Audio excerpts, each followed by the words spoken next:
The audiobook you're about to listen to is Unshaken by best-selling author Francine Rivers. In it, she tells a story of Ruth, a Moabite woman who, through her faith and loyalty, is placed in the royal ancestry of Jesus. What was it like to suffer the loss of her husband, to leave family and home to travel to a distant land with her mother-in-law? What was it like to turn her back on the idols of her own people and to embrace the God of Israel? You'll learn all that and more, and with Ruth, discover that God provides for his children even when all hope seems lost. We hope you enjoy Unshaken, read by Anita Lustrea. Oasis Audio has adapted this audiobook from the book published by Tyndale House Publishers.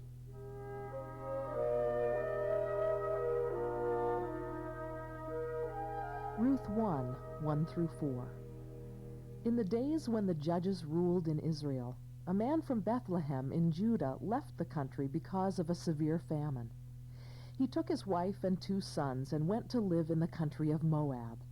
The man's name was Elimelech, and his wife was Naomi.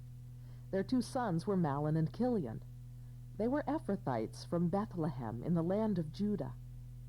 During their stay in Moab, Elimelech died, and Naomi was left with her 2 sons.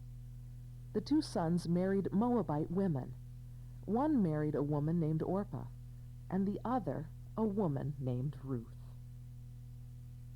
Ruth walked down the narrow, crowded streets of Kir-Hareseth, her mind and heart in turmoil.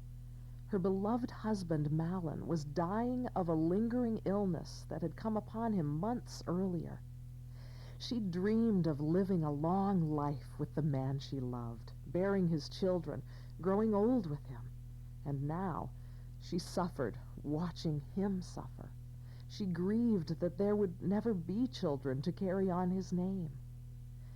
But it was the new moon, and her mother was expecting her for her monthly visit. Ruth dreaded this visit. She couldn't keep her mind from her troubles, and she didn't want to hear what her mother thought was the cause of them. Poor Naomi!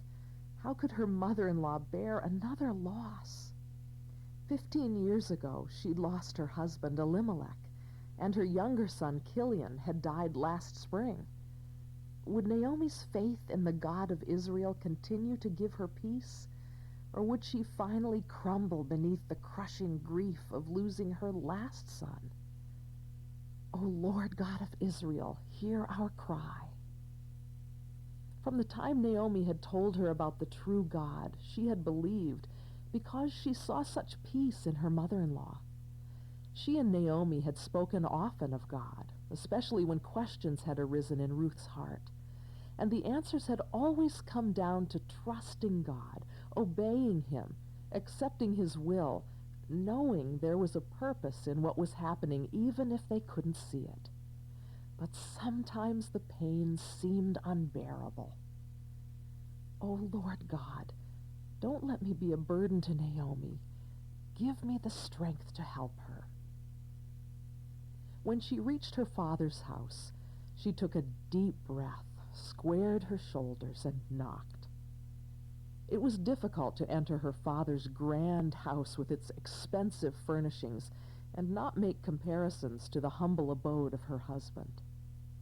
Her father and mother took great pride in their possessions, but over the years of living with Naomi, Ruth had come to recognize her own parents' poverty of spirit. There was a richness in Naomi's life that had nothing to do with the house she lived in or the material possessions she had. "Ah, my beautiful daughter!" Ruth's mother entered the room and embraced her. They exchanged kisses. "Sit, my love." She clapped her hands, gave quick orders to a maiden, and sat on one of the plump scarlet and blue cushions. "Do you notice anything new?" Ruth glanced around. Was there a new table or wall hanging or rug? When she looked back at her mother, she saw her fingering a gold necklace. "What do you think? It's beautiful, isn't it? A gift from your father. It's from Egypt."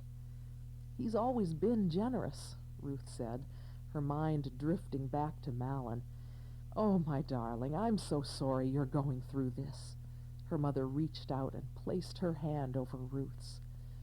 For a moment she was silent. "What will you do when he dies?"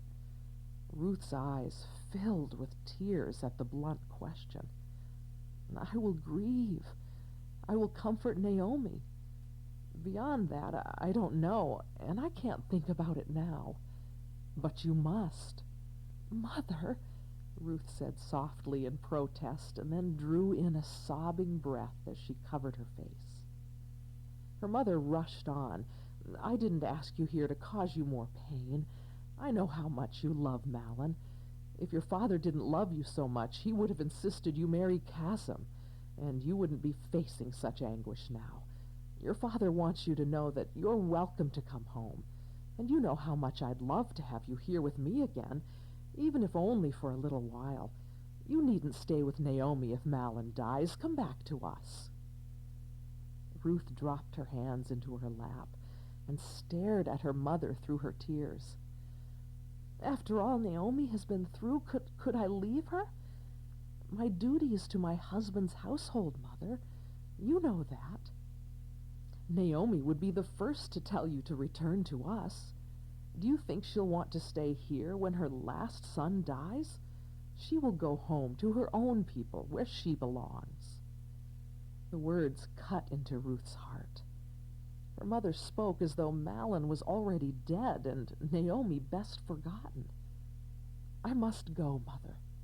She started to rise. Her mother caught her hand. "No, please, listen to me. Naomi's husband was eager to adopt our customs and become one of us, but your mother-in-law has always held herself aloof. She still dresses like a Hebrew. She's never set foot in one of our temples, nor given a single offering to any one of our gods. Perhaps that's why she suffers so. Our gods are angry with her." "She has a god of her own." "Oh, yes, and what good is he? What has he given her but poverty and grief?" She made a sweeping gesture. "Look around you, daughter. See how the gods of Moab bless us. Look at what we have to show for our faith." "You don't understand, Mother. I understand that you've turned away from the gods of your own people to worship hers, and what good has come from it. You're being punished for it. Turn back to the gods of our people, Ruth. Leave the house of sorrow and come home." Home to what?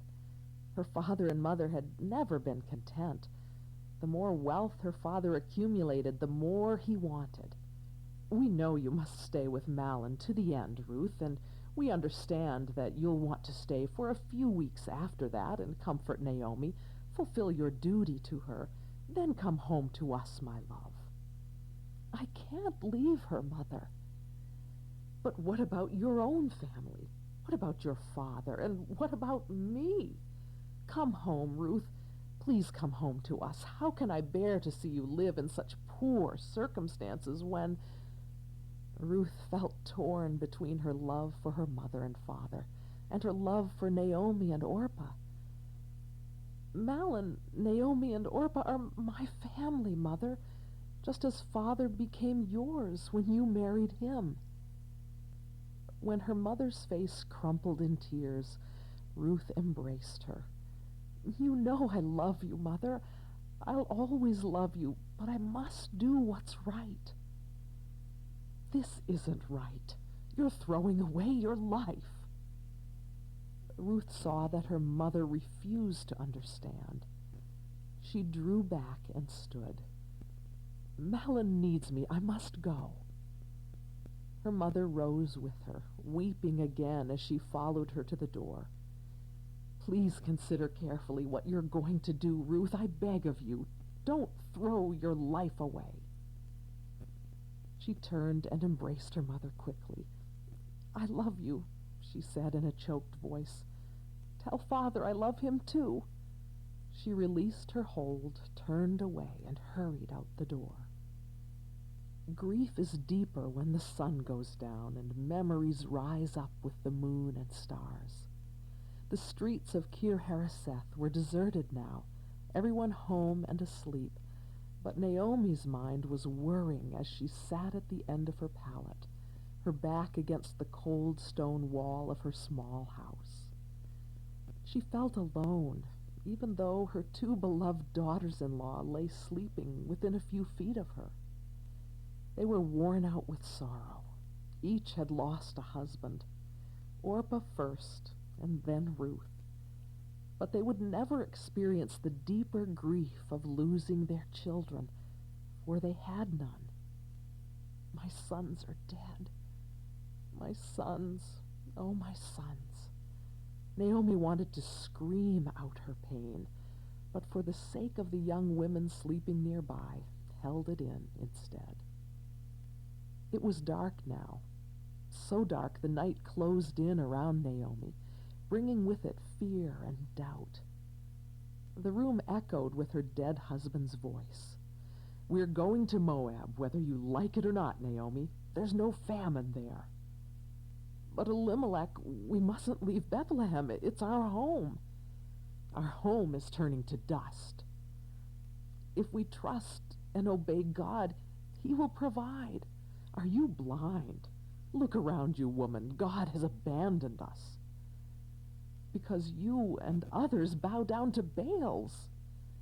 "I bow down to Baal because he's the Lord of this land." "Moses told our fathers the Lord is God and there is no other." "And what good has God done for us lately?" Elimelech argued. "How long since rain last fell on our land?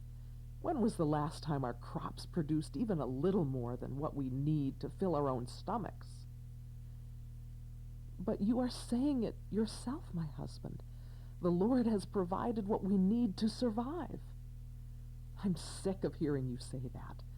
I'm the one taking care of us, Naomi. I'm the one working my flesh to the bones on this rocky ground and watching my crops die.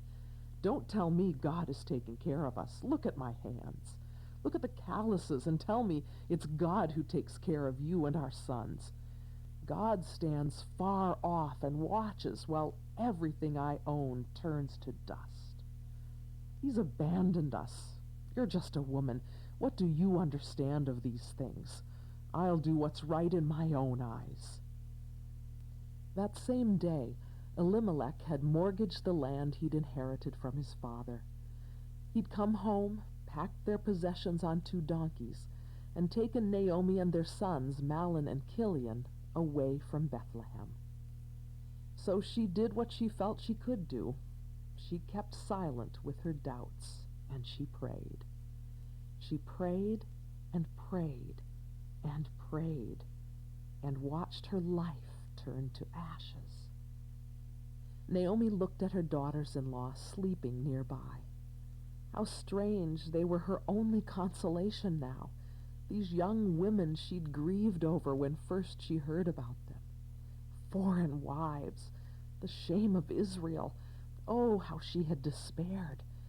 Yet she'd managed to put on a smiling face when Mahlon brought Ruth home and Chilion brought Orpah. What else could she do? She could not bring herself to risk losing the love of her sons, and she'd hoped to have some small influence upon their young wives. Now they were widows, like her, and as dear to her as if they had come from her own womb. Nothing brings people closer together than shared suffering. She remembered in the beginning she had accepted them and tried to build a relationship with each of them in order to keep peace in her house. And secretly, she'd prayed that Ruth's and Orpah's hearts would be softened toward the God of Israel. If she could teach them about the Lord, perhaps there would be hope for the next generation. But now her last hope for the future was lost. A sudden fever had taken Chilion last spring. Then a lingering illness had brought Mahlon down. Chilion had died in the space of a few days, suffering little discomfort, but poor Mahlon had received no such mercy.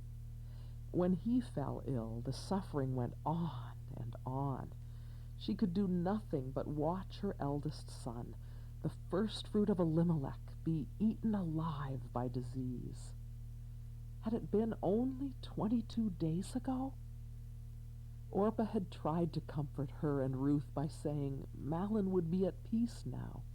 His pain was over. Naomi wanted to believe these words, but they seemed hollow, without foundation.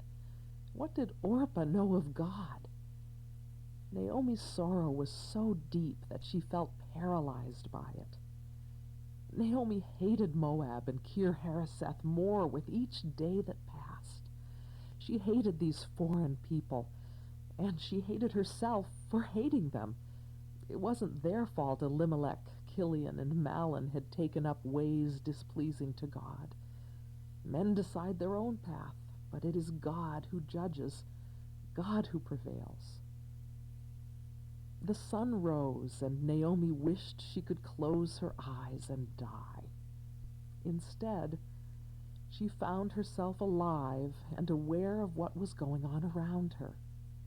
She could hear Orpah and Ruth weeping together and talking in soft voices so they wouldn't disturb her. She ate when they asked her to do so and lay down when they pleaded with her to rest. But she felt lost and angry and hopeless and afraid. She didn't speak the words aloud, but she was scourged with self-recriminations day after day and night after night. Father, forgive me. I was weak. I was foolish. I took the easy way and followed Elimelech because I wanted peace in our family. I didn't know what else to do but pray in silence and hope in secret and walk alongside Elimelech and then my sons. I hoped and prayed every day they would come to their senses and we'd go home to the land you gave us. Oh God, I've prayed and prayed all these years, and not one prayer has been answered. My husband is dead. My sons are dead. You have stripped me bare. You have poured me out. Who is left but you, Father? What do I have to cling to now but you? She rocked back and forth, moaning. Ruth rose and put her arms around her. Mother, I'll take care of you. The girl's tenderness broke Naomi's heart. She wept in her daughter-in-law's arms, allowing herself to be held and rocked like a baby. But it was no comfort, for other thoughts rushed into her tortured mind and made her cry all the harder. There would be no children to carry on the names of her sons. It would be as though they never lived at all. Their names will go down into the dust along with them. No children. There will be no children. 70 days passed before Naomi went outside the door of her small house. The sunlight hurt her eyes. If she remained in Kir-Hareseth, Ruth and Orpah would continue to live with her. They would spend their youth looking after the mother of their dead husbands. How could she allow these sweet girls to waste their lives on her? She loved them too much to continue to see them begging for a handful of grain from strangers or living off charity from friends and relatives. But if she left Kir-Hareseth and Moab, her daughters-in-law could return to their families, who would welcome them. Naomi had no doubt their fathers would find husbands for them quickly, for they were young and beautiful. Then Ruth and Orpah could have the joy of children. Naomi wanted that for them more than anything. As for her, she wanted to go home to Bethlehem. Naomi put her hands on her knees and pushed herself up. Lowering her shawl to her shoulders, she went back into her house. Ruth was kneeling, flattening bread dough and laying it over the metal stove, while Orpah was mending a garment. Both young women glanced up and smiled at her. She paused, gazing between them, trying to find words to explain, and failing. She turned away and began gathering her few things. Ruth rose. "What are you doing, Mother?" "I'm packing." "Packing?" Orpah said. "But where are you going?" "I'm going home." Naomi had known that Ruth and Orpah would insist on accompanying her to Bethlehem. Impetuous youth! She didn't argue with them. She knew they would soon understand the immensity of leaving Moab and their families behind. She was sure they would be ready to go home again by the time they reached the Arnon River. It would be far easier to dissuade them at the boundary of their country than to waste her breath arguing with them now. Naomi had spoken to the family next door, telling them Orpah and Ruth would be returning in a day or two. She wanted to be sure no one bothered what was left in the house. When the young women returned to Kir Hareseth, they could sell everything, including the house, and split whatever came of it. She suspected that Ruth would give everything to Orpah. Dear Ruth! She had such a generous heart, not to mention a wealthy father who would want her to return to his house. Naomi knew him well enough to suspect that he already had another husband in mind for Ruth, a rich merchant's son or an official in the king's court. Her heart sank at the thought of Ruth married to someone other than her son. Curious, the same wasn't true of Orpah. Perhaps it was because Ruth had responded to her teachings about the true God, how Naomi had rejoiced as she watched the slow budding of the girl's faith. She felt a sense of relief as she walked through the gates of Kir Hareseth and saw the road before her. Whatever hardships came, at least she was on her way back to Canaan. She didn't look back. Orpah did look back, weeping softly, but Ruth merely smiled and gazed off toward the king's highway to the Dead Sea. "It's a good day to begin our journey, Mother." The day wore on, and the sun rose, hot and oppressive. At midday they stopped to rest beneath a terebinth tree. Naomi accepted the raisin cake and cup of water Ruth offered, but Orpah declined food. She was quiet, her eyes downcast. Naomi knew what was wrong, but the knowledge gave her no satisfaction. She must send them back now. There was still time enough for them to be safely back inside the city walls before nightfall. She finished eating quickly and rose, lifting to her own back the bundle Ruth had insisted upon carrying to this point. "What are you doing?" Ruth said, rising as well. "I'm going on alone." "No, Mother." Orpah came to her feet and joined Ruth in protest, weeping profusely. "Don't go. Please don't go." Naomi's heart broke, but she knew she must remain firm.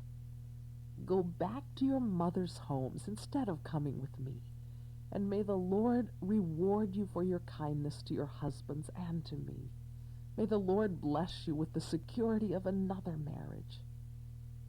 Ruth wept. "No." She shook her head. "No, no." She stepped forward. "We want to go with you to your people." "Why should you go on with me?" Naomi said, striving and failing to keep her voice from becoming strident with restrained emotion. "Can I still give birth to other sons who could grow up to be your husbands? No, my daughters. Return to your parents' homes, for I am too old to marry again. And even if it were possible and I were to get married tonight and bear sons, then what? Would you wait for them to grow up and refuse to marry someone else?" "No, of course not, my daughters. Things are far more bitter for me than for you, because the Lord himself has caused me to suffer." Ruth and Orpah wept harder. Orpah embraced her. "I shall never forget you, Naomi. May you have a safe journey home." "Nor I you," Naomi said and kissed her, "and a safe journey to you as well." Orpah took up her bundles and started back toward Kir Hareseth. She paused after a little way and looked back perplexed. "Aren't you coming, Ruth?" "No. Go back without me. I will go on with Naomi." With one last look back, Orpah started off again. Naomi watched Orpah walk quickly away and then looked at Ruth. She stretched out her hand and pointed toward Kir Hareseth. "See, your sister-in-law has gone back to her people and to her gods. You should do the same." Tears slipped down Ruth's face, but she didn't move. "Don't ask me to leave you and turn back, for I won't." "Return to your mother and father." "No," Ruth said, weeping. "I won't leave you. Make me your proselyte." Naomi's heart squeezed tight. "Oh, my sweet one, think of what you're saying. The lives of my people are not as easy as what you've known. We're commanded to keep Sabbaths and holy days on which we may not travel more than 2,000 cubits. I will go wherever you go." Naomi knew she must speak the truth, even if it hurt Ruth's feelings. "We're commanded not to spend the night with Gentiles. I will live wherever you live. We're commanded to keep over 600 precepts. Whatever your people keep, I will keep, Mother, for your people will be my people." Naomi kept on. "We are forbidden to worship any strange god. Chemosh is an abomination. Your God will be my God." Falling to her knees, Ruth wrapped her arms around Naomi's waist. "I will die where you die and will be buried there." When Naomi tried to press her back, Ruth clung more tightly. "And may the Lord punish me severely if I allow anything but death to separate us." Weeping now, Naomi placed her hands on Ruth's head and stroked her hair. Naomi looked up at the heavens. She had never hoped for this, never expected that this young Moabitess would be willing to give up everything in order to go with her. She looked down again, stroking Ruth's head absently. "You will never see your mother and father and brothers and sisters again, Ruth. Do you realize that?" "Yes." Ruth raised her head. Her face was streaked with tears. "Your life will be easier if you return." "Oh, Naomi, how can I go back to my old life when you hold the words of truth?" Her arms tightened again as she began to sob. "Please don't plead with me to leave you. Don't lead me into temptation. I'm going with you." "Your God will be my God." How could Naomi say no to such words? "Come," Naomi said, taking Ruth's hand and helping her up. "We must make a long journey before we reach home." Ruth didn't dwell on what hardships she and Naomi might encounter when they reached Bethlehem. Each day of travel was enough trouble to bear without fearing what might come when they reached their destination. Ruth had lived in fear all during the months of Mahlon's illness, and it had accomplished nothing. After Mahlon's death, she decided she would never again allow her mind to dwell on things beyond her control. The future was one of these things. She would face whatever came and do the best with whatever life God gave her. Ruth looked at her mother-in-law now, curled on her side, her head resting on a stone for a pillow. She'd fallen asleep within minutes after eating the bread Ruth prepared for her. The sun was down and the air was cooling quickly. Ruth rose and carefully draped her shawl over Naomi. The journey was already very difficult for her mother-in-law. She had eaten very little during the weeks following Mahlon's death. Ruth had feared that Naomi would waste away in grief. so she had prepared savory stews in an effort to entice her mother-in-law's appetite. Now it was the physical exhaustion that dampened Naomi's appetite. She was so tired after walking all day, she could barely keep her eyes open long enough to eat anything. It was strange, but Ruth felt as though they had traded positions. Naomi had become the child, and she the caring mother. "But don't mind," she whispered, leaning down to kiss Naomi's cheek. She closed her eyes and lifted her face to the heavens. "Lord, help me to take care of your servant Naomi," she whispered. "It's because of her that I've come to believe in you. Please guide our steps and bring us safely home to Bethlehem. And Lord, if it isn't too much to ask, let there be old friends to greet Naomi upon her return, people who loved her in days gone by and who will continue to love her in the difficult days ahead." With Bethlehem so close, Naomi became eager to reach home. Rising before the sun, the two women set out on the final leg of their journey. It was still morning when they entered the town of Bethlehem. The women were gathered at the well in the center of town, talking and laughing as they drew up water for the day's household needs. They noticed Naomi and Ruth and drew in closer together, lowering their voices. Ruth could feel Naomi's tension. "Come, Mother. Perhaps there will be someone you know, and I need to fill the skins." One woman, older than the rest, separated herself from the others. "Is it really Naomi?" She frowned heavily, tilting her head as though she couldn't see clearly. Ruth touched her mother-in-law's arm gently. "You aren't forgotten. You still have friends in Bethlehem." "It is Naomi." She came toward her, arms outstretched. "Naomi, you have returned." The women cried out in excitement, hastening toward her mother-in-law. Ruth stepped back to allow them room, giving silent thanks to God that Naomi was remembered and welcomed so warmly.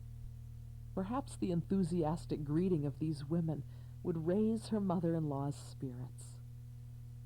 "Naomi, you look as though you've traveled hundreds of miles. Where have you been all these years? We heard you went to Moab. What's happened to you?" Ruth saw Naomi's distress growing. Her mother-in-law looked this way and that as though seeking an escape from this throng of interrogators. "I remember the day you left with mules loaded down with your possessions. What's happened to you?" Ruth could only imagine what her mother-in-law was thinking.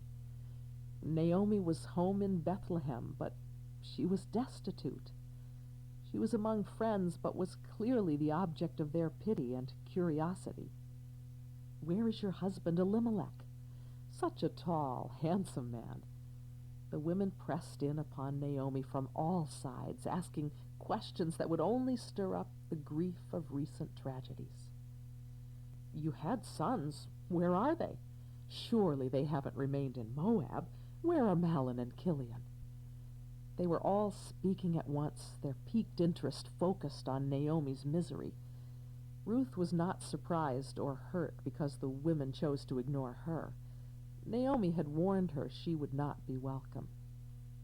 "My people will see you as a foreigner, and worse, they'll know you're a Moabitess."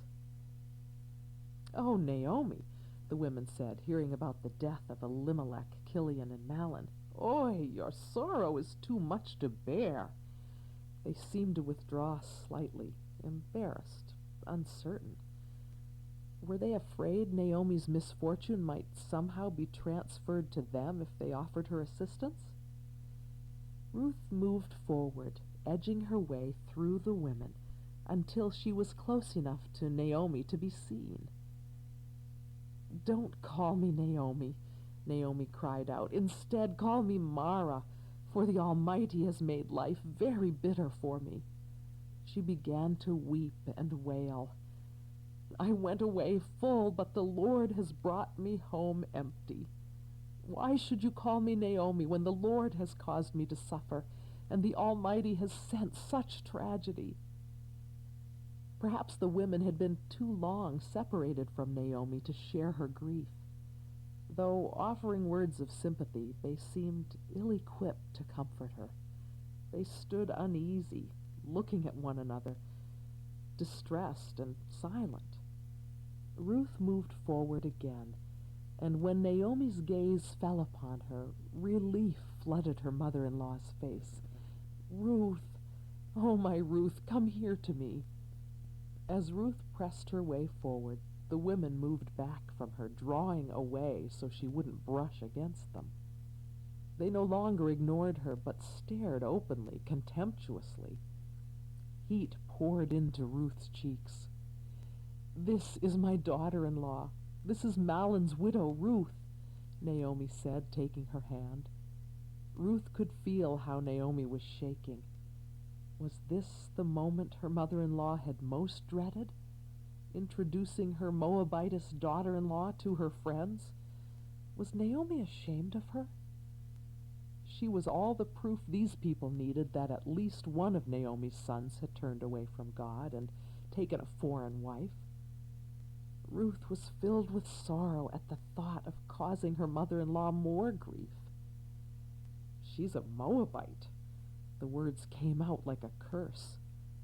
"By birth," Naomi said. "Does she expect to stay here?" Never had Ruth felt so unwelcome. Naomi lifted her chin, her hand tightening around Ruth's. "Yes, she will stay. She and I will live together." "But Naomi, think of what you're doing. I would not have survived without Ruth." "You're among your own people now, Naomi. Send the foreigner back where she belongs. You know what the law says." Naomi turned slightly, her body rigid. "There were Egyptians who came with us out of Egypt. And look at the trouble they caused." "Enough!" Naomi cried out. "Should I cut off what God has grafted in? Ruth chose to come with me.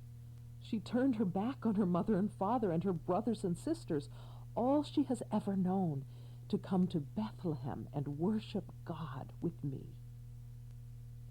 Everyone fell silent for a moment. But Ruth knew words could not convince these women that she was worthy of acceptance. She would have to live an exemplary life before them in order for them to believe she had chosen Naomi over her father and mother, and God over the idols of her people. Time. It would take time. "You have returned in time for Passover, Naomi. It is good to have you back among us." And with that said, the women began to disperse, leaving Ruth and Naomi alone at the well. Ruth wept softly. "I have brought shame upon you. I have made your homecoming even more difficult than it might have been otherwise." "No," Naomi said wearily. "They remember the way I was before I left. My husband prospered, and I had cause to rejoice. I could laugh and sing with them. Now my wretchedness makes them uncomfortable. If it could happen to me, they think, it could happen to them. It's not a comforting thought." "You will laugh and sing with them again, Mother." Naomi shook her head. "I didn't expect to find anyone," she said softly. "But this—" She bent her neck, staring down at the ground. "Not one offered us so much as a loaf of bread or a sip of watered wine. Because of me. Should you take all the blame? I lived in Moab for 20 years. I dwelt among idol worshippers and opened my own home to the foreign women my sons took for wives. In Hebrew eyes, I am as defiled as you, perhaps more so because I knew better." Naomi's eyes welled with tears. "Oh, my dear, you're all I have. You're God's blessing to me. We are not going to be welcome in their homes, Ruth. It is the way things are. We will have to make our own way." tears spilled down her cheeks. And tomorrow is Passover. I'd forgotten. How could I forget a day so important, the most important celebration of my people, and I... Ruth embraced her. She held Naomi close, stroking her as she would a hurt child, all the while aware of several women watching them from their doorways. When Naomi regained control over her emotions, Ruth kept a protective arm around her. "We will find some place to stay, Mother. Everything will look better after a good night's sleep."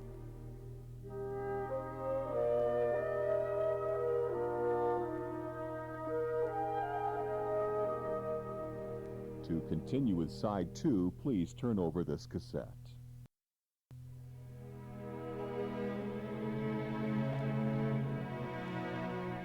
Ruth took a coin from the small cash she kept deep in her pack. But when she offered it to an innkeeper on the edge of town, he shook his head. "There's no room in the inn for you." As Ruth turned away, she saw how haggard and dejected Naomi looked. Truly, Naomi was Mara, for Ruth had never seen her look so bitter. "We will go on," Ruth said. "There will be another place farther down the road." But there wasn't. As the morning wore on, Ruth realized there would be no room for them anywhere in Bethlehem. "We have slept under the stars before," she said, trying to remain hopeful for her mother-in-law's sake. "The land that belonged to my husband is not far from here," Naomi said as they walked beyond the borders of the town. "There are caves near it. The shepherds use them as folds for their sheep during the winter months, but the flocks will be gone by now. They will have contracts with the landowners to graze in the fields after harvest." The larger caves were still occupied by members of the shepherds' families. Leaving a cave unattended was an open invitation for the destitute to take residence. But not far away was another cave that was empty, one not large enough to be of use as a sheepfold, but more than big enough to shelter two tired, lonely women from the elements. Naomi entered and looked around as Ruth unpacked their bedding and few possessions. The difficult days of travel were over, but Ruth could see her mother-in-law's grief was deeper and more acute now than it had been during the grueling days of their journey. All the years her mother-in-law had dreamed of coming home, only to find herself here in such mean surroundings with nothing but the clothes on her back and a few necessities for survival: cook stove, blanket, water. Night was falling. It was going to be cold. They had little food left and no relative to show pity on them. She drew in her breath. "It's spring, Mother. Can you smell the flowers?" "We haven't what we need to celebrate Passover," Naomi said grimly. "I'll go back to Bethlehem and buy whatever we need." "With what? Will you beg? Will you prostitute yourself? They won't give you anything. You saw how they looked at you. You know how they acted." "We have a few coins left." Naomi glared, her eyes awash with tears. "And what will we do when those run out?" "The Lord will help us." "The Lord has forgotten us." Naomi looked around the cave. "He has forgotten me." She drew her shawl over her face and wept bitterly. Ruth pressed trembling lips together until she knew she wouldn't weep along with her. She must be gentle but firm. "We are home, Mother. We are back among your people. God will help us. He helped us get here, and He will help us survive." She put her hand on Naomi's knee. "You said we should trust in God, and so we shall. You said we should love Him with all our heart, our mind, our strength, and so we shall." Her voice broke softly. "Now, please tell me, what do we need for Passover?" Ruth returned to Bethlehem, purchased what they needed with the few coins she had left, the coins that had decorated her wedding headdress, and headed back. On the way through town, she filled the skin with water. Water was free. The day after Passover, Ruth gave Naomi the last of the parched grain. "I'm going back into Bethlehem to buy some supplies." "With what?" "We have nothing." "I have these." She removed 2 thin gold bracelets. "Oh, no, Malin gave those to you." "As long as I live, I will never forget Malin." She kissed Naomi's pale cheek. "Would your son want us to go hungry? Rest now. I'll return as soon as I can." When Ruth returned, Naomi stretched out her hand. "Do you see this fallow field? Once it was thick with wheat. Elimelech put his hand to the plow, and the land prospered. I remember how the wind would blow gently over the stalks, so that the field moved in golden waves. We had so much. Life was so good. During those early years, there was so much Elimelech did not begrudge the gleaners. It wasn't until later that he wouldn't let them come and work, but gathered every stalk right to the edge of his land." Naomi frowned. "Perhaps that's why." "Gleaners?" Ruth leaned forward. Naomi leaned back against the stone. "The Lord commanded that no one reap to the edges or corners of their fields. The grain that grows there is set aside for the poor to gather." She looked out at the field again, troubled and deep in thought. When all is done according to the ways of the Lord, no one goes hungry. Ruth closed her eyes in relief and bowed her head. "Oh, Yahweh, you are truly a God of mercy." Her heart filled with so much gratitude, her throat closed hot with tears. She hadn't realized how afraid she was of the future until this moment when she felt hope surge again. God had not forsaken them. She almost laughed in her ignorance. She had grown up in a city and knew nothing about the ways of farmers. She had grown up in the shadow of Chemosh, a false god who took and never gave back. And now, here was the God who loved his people and provided for them, even the poorest of the poor, the broken-hearted, the broken in spirit. Truly, Jehovah, you are a merciful Redeemer and gracious Protector. I should have remembered how you protected us every step of the way from Kir Hareseth over the mountains to Bethlehem. Forgive me, Lord.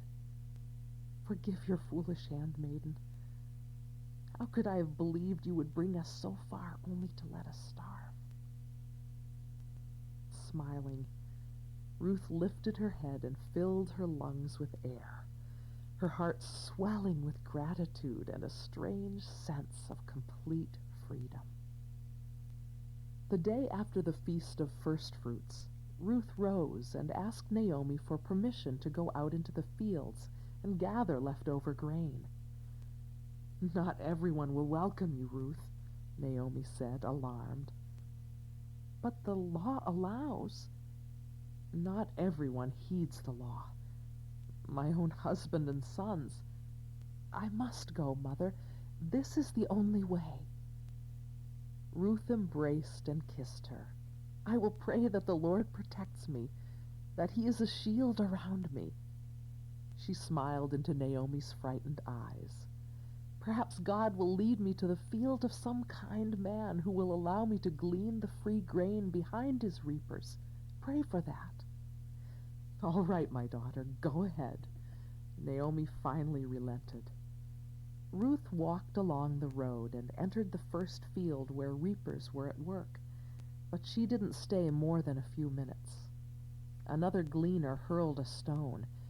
Ruth uttered a cry as it struck her cheek. She stumbled quickly from the field, hearing the woman shouting, Get out of here, you Moabite harlot. Go back where you belong. Staunching the trickle of blood on her cheek, Ruth went on. The reapers in the next field were no kinder. She walked on and on, passing fields of wheat not yet ripe for harvest. Finally she came to another barley field, where the men were girded and hard at work with their scythes. Women worked behind them, gathering the stalks of barley and bundling them. There were no gleaners. Dejected, Ruth wondered if it was a sign of the owner's attitude toward the destitute. She could only hope the absence of gleaners was due to the field's considerable distance from Bethlehem. She looked around cautiously. Surely the owner had some compassion, for he had erected a shelter where his workers could rest. Some of the men and women in the field sang as they worked. Swallowing her fear, Ruth approached the overseer standing near the shelter. He was a tall man, a powerfully built man with a solemn demeanor. Clasping her hands and keeping her eyes downcast, she bowed before him. "Greetings, sir." "What do you want, woman?" Heart pounding, she straightened and saw how his gaze moved down over her grimly. Would he deny her the right to glean because she was a foreigner? "I've come to ask your permission to pick up the stalks dropped by the reapers." She would beg if necessary. Frowning, he stood silent, considering her request. Then he nodded and pointed. "There will be more grain for you if you glean at the corners of the field and along the edge." Relief swept through Ruth. She let out her breath sharply and smiled. "Thank you, sir." She bowed once more. "Thank you." He looked so startled she blushed and lowered her head quickly. "Stay clear of the workers," he said as she left him. "Yes, sir." She bowed again. "Thank you for your kindness, sir." She felt him watching her closely as she hurried away. The reapers took notice of her as she hastened toward the farthest corner of the field. One woman gathering the stalks behind the reapers glanced at her and smiled. No one cast an insult or threw a stone. No one called out lewd propositions or insults. The workers in this field left her alone. They kept on with their own work and began to sing again. Relieved and thankful, Ruth set to work. Boaz had checked the work in all of his barley fields but one. He rode his horse along the road, raising his hand in greeting to those he recognized overseeing or working in the fields. Some elders at the gate shook their heads at him, asking why he always felt it necessary to spend so much time in the fields with his workers. His overseers had proven themselves trustworthy.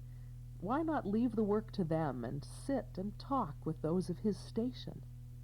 They never understood why he enjoyed being a part of the harvest and not just showing up for the celebration at the end. As he rounded the curve, Boaz saw the field of ripe grain stretching out before him. The workers were singing as they worked. He smiled, for he wanted his servants to be happy in their labor and not just going through the motions to receive what they needed to sustain life. A young woman worked in the farthest corner of his field. He'd never seen her before, but he knew by her dress that she was not from among his people. A Moabite. Most gleaners stayed within easy walking distance of the city. Why had this one come so far? He dismounted and tied up his horse near the shelter. "Good day, Shamash. The work is going well, I see." "Indeed, Boaz, the crop is even better than last year." "Who is that girl over there?" "She is a young woman from Moab who came back with Naomi. She asked me this morning if she could gather grain behind the harvesters. She has been hard at work ever since, except for a few minutes' rest over there in the shelter." Naomi's daughter-in-law. He had heard about her soon after the two women arrived in Bethlehem. People had been talking about the young Moabitess ever since. She has come a long way to glean. She looked as though she'd had a hard time in another field. Boaz glanced at him. Then she did well to come here. He put his hand on Shamash's arm and smiled. Talk with the young men and make sure no one bothers her. He went out into the field among his servants and spoke to them. The Lord be with you. The Lord bless you, they said in return. When he went to the young woman at the corner of the field, she stopped working and bowed her head in respect. She didn't look into his eyes, but she greeted him like a slave would greet a master. She showed uncommon respect. His heart softened when he saw how the stalks of barley in her hand shook slightly. Listen, my daughter, he said gently, stay right here with us when you gather grain. Don't go to any other fields. Stay right behind the women working in my field. See which part of the field they are harvesting, and then follow them. I have warned the young men not to bother you. And when you are thirsty, help yourself to the water they have drawn from the well. She glanced up in surprise. Thank you. Her smile made her quite beautiful. He felt an odd sensation in his chest as he looked into her dark eyes. Here now, what is this? He felt a twinge of embarrassment at his attraction, for he was more than twice her age. Why are you being so kind to me? She asked, her voice sweet and thickly accented. I am only a foreigner. And clearly had been treated as one, for there was a bruise and an abrasion on her cheek. Yes, I know, but I also know about the love and kindness you have shown your mother-in-law since the death of your husband. His voice deepened as his emotions rose. I have heard how you left your father and mother and your own land to live here among complete strangers. May the Lord, the God of Israel, under whose wings you have come to take refuge, reward you fully. Surely the Lord had shown great mercy to those who belonged to him, as Naomi always had. And now this young woman. Ruth's cheeks turned red. I hope I continue to please you, sir, she replied. You have comforted me by speaking so kindly to me, even though I am not as worthy as your workers.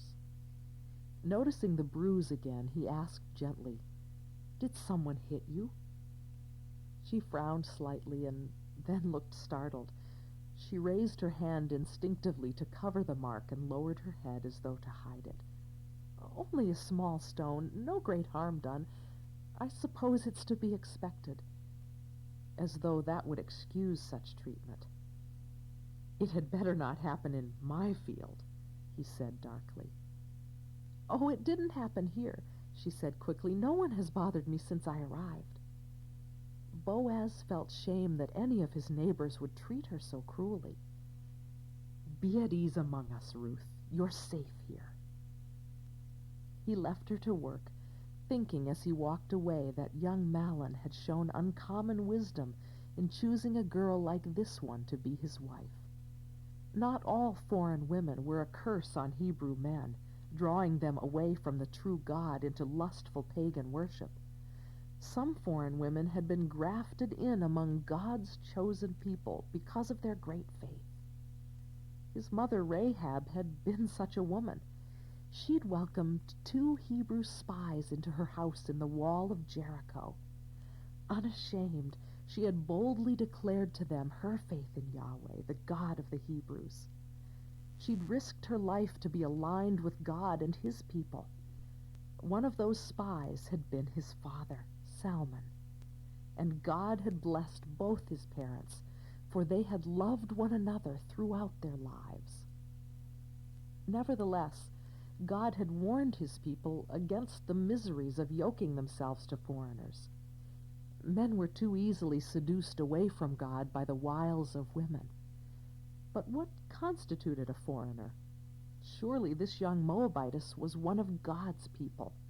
She had declared her faith by turning her back on life in Moab and coming to Bethlehem with Naomi.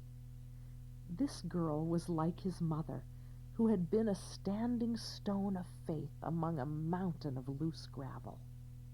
Boaz often wondered if it wasn't faith, not just Hebrew blood, that declared one chosen by God. For surely it was and always had been God who selected those who would belong to him. Something stirred within him, pain and pleasure at the same time. How long since he had felt this yearning? He smiled in self-mockery and turned away. A pity Ruth was so young and he so old. Ruth heard a man call her name. When she glanced up, she saw Boaz standing before the shelter, motioning for her to come. "Come over here and help yourself to some of our food. You can dip your bread in the wine if you like." Her heart thumped heavily as she placed her gleanings in a careful bundle and left them where she had been working. She was amazed that a man of his station would take notice of a dirty, sweating foreigner at all, let alone invite her to share a meal with his workers. Before entering the shelter, she washed her hands in the water provided. She was embarrassed by the curious looks of his workers. The men perused her from the hem of her dress to the top of her head, while the women whispered among themselves. "May I sit here?" she said at an open place among his maidservants. The girl sitting closest moved over. "Should I say no, when the master has invited you?" Ruth's face went hot. When she sat down, she noticed how the girl beside her shifted again, increasing the distance between them. Folding her hands in her lap, she bowed her head and closed her eyes as Boaz blessed the food. When he finished, those around her began to talk among themselves again. They made no effort to include her in their conversation, nor did she expect it of them. She was surprised to see the master himself serving his workers. When Boaz came to her, he gave her a double portion. She glanced up in surprise and saw him frowning down at her hands. She drew them back and clasped them beneath the table again. Had she committed some breach of etiquette? When she dared look up, the others glanced away, talking among themselves. She was so hungry her stomach rumbled loudly, embarrassing her even more. Boaz had given her more than enough to satisfy her hunger. She put half of the double portion of bread into her shawl for Naomi, and then tore off a piece of the second portion and dipped it into the wine. Ruth watched Boaz surreptitiously as he sat with his overseer. Despite the disparity of their positions, the two men talked with the ease of good friends. Boaz was plain. His hair and beard were streaked with gray, the two thick curls at his temples white. He was not attractive in any way that would draw attention, yet his kindness made her heart soften toward him. His tender care touched some deep place within her. When he turned his head slightly and looked her way, she lowered her eyes again. It was not proper for her to study any man, let alone one who was so far above her station. As she looked away, she encountered the open stares of several young men. One grinned at her. She looked away quickly so that he would know his attentions were unwelcome. She did not linger over the meal, but returned quickly to the field, gleaning in the distant corner where she would neither offend the maidservants nor attract unwanted interest from the reapers. Boaz took Shamash aside before the reapers returned to the fields. "The young men have taken notice of the Moabitess." He laughed softly. "Any man breathing would take notice of her. See that no one takes advantage of her." Shamash's grin faded. "Of course," he nodded. Boaz put his hand on the overseer's arm. "I know you wouldn't allow her to be mistreated, but there are those, even among our workers, who are clearly disturbed by the presence of a Moabitess." The young women, his mouth tipped. Boaz removed his hand from Shamash. "Did you notice her fingers are raw and bleeding?" Frowning, Shamash looked out into the field where Ruth was working. "She hasn't the tools for the work." "Precisely. When I've gone, go out and tell her to glean behind the workers. Give this young woman time and opportunity to prove herself." Then Boaz called the younger men to him. When they gathered around him, he looked each in the eye. "You have all noticed the young gleaner among us. Her name is Ruth, and she's providing for her mother-in-law Naomi, wife of our brother Elimelech. Let her gather grain right among the sheaves without stopping her, and pull out some heads of barley from the bundles and drop them on purpose for her. Let her pick them up, and don't give her a hard time. Whatsoever you do to this woman, you do to me." Thus advised, the reapers returned to the field. Boaz mounted his horse. "Be at ease about the young Moabitess, Boaz," Shamash said. "Everything will be carried out according to your will." Boaz looked out over his field and the reapers and harvesters cutting and gathering the sheaves.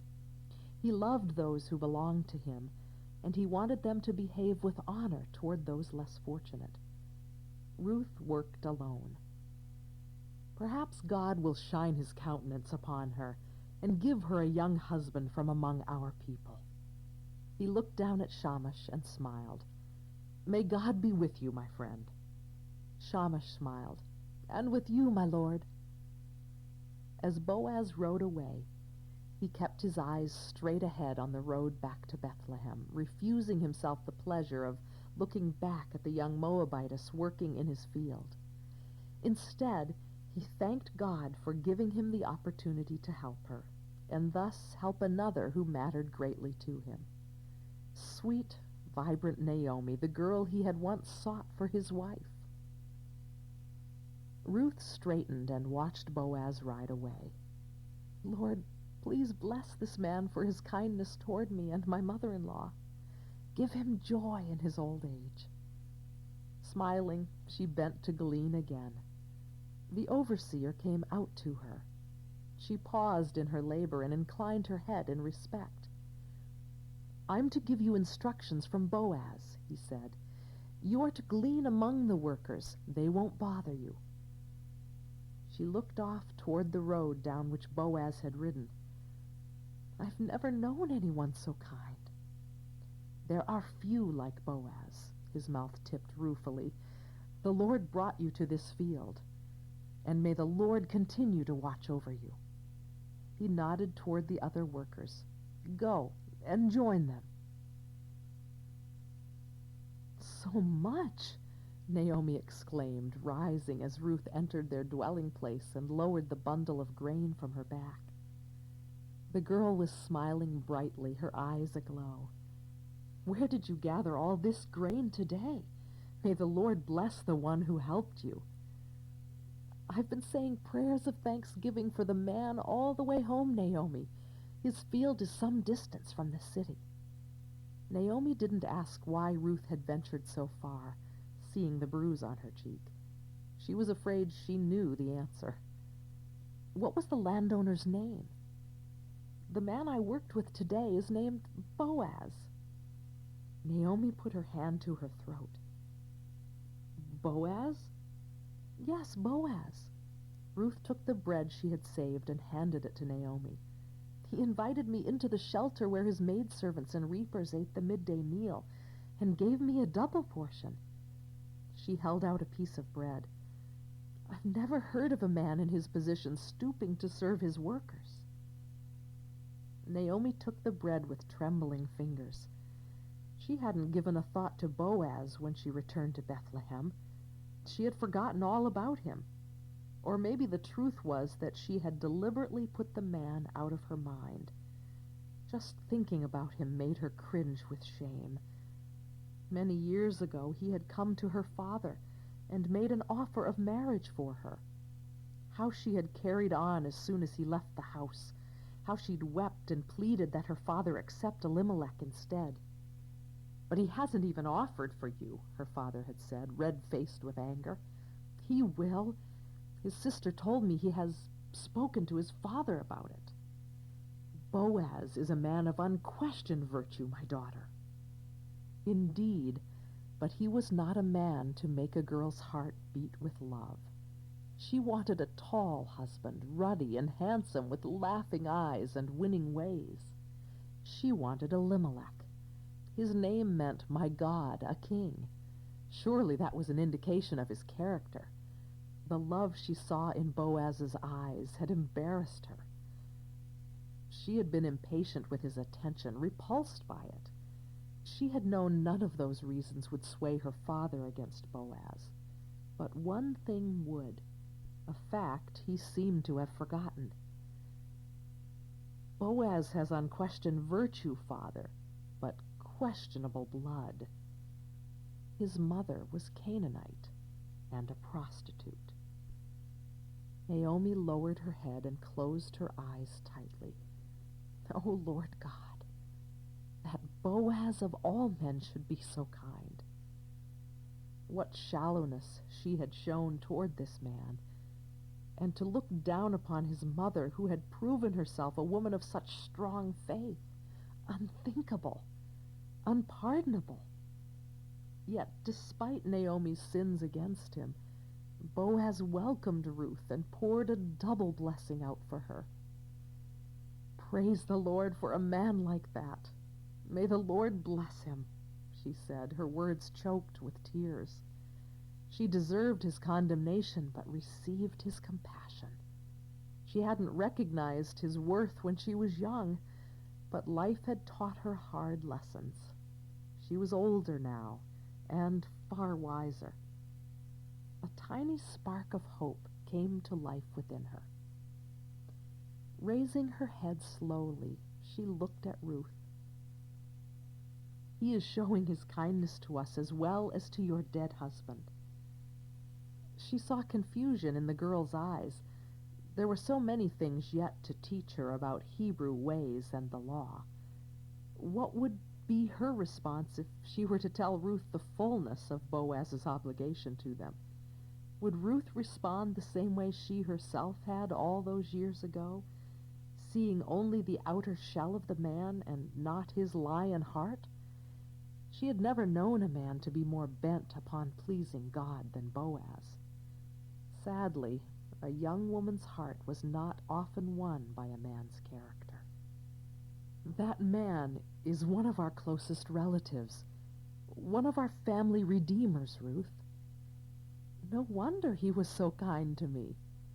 No, she said quickly, not wanting her daughter-in-law to misunderstand. Boaz is not the sort of man to limit his kindness to family members, Ruth. He has always been kind to anyone in need. Even foreigners? His mother was a Canaanite. In fact, she was a prostitute who lived in the wall of Jericho. When Ruth's eyes widened, Naomi hastened to explain. She was a woman of great faith, but there were many who looked down upon Boaz when he was a young man, because he was of mixed blood, Hebrew on his father's side and Canaanite on his mother's. Rahab hid 2 spies sent out by Joshua before our people took the land promised us by God. She declared her faith in Yahweh and saved the men's lives by letting them down from her window by a rope. They went back for her and brought her out when the city was being destroyed, and she lived among our people from that time on.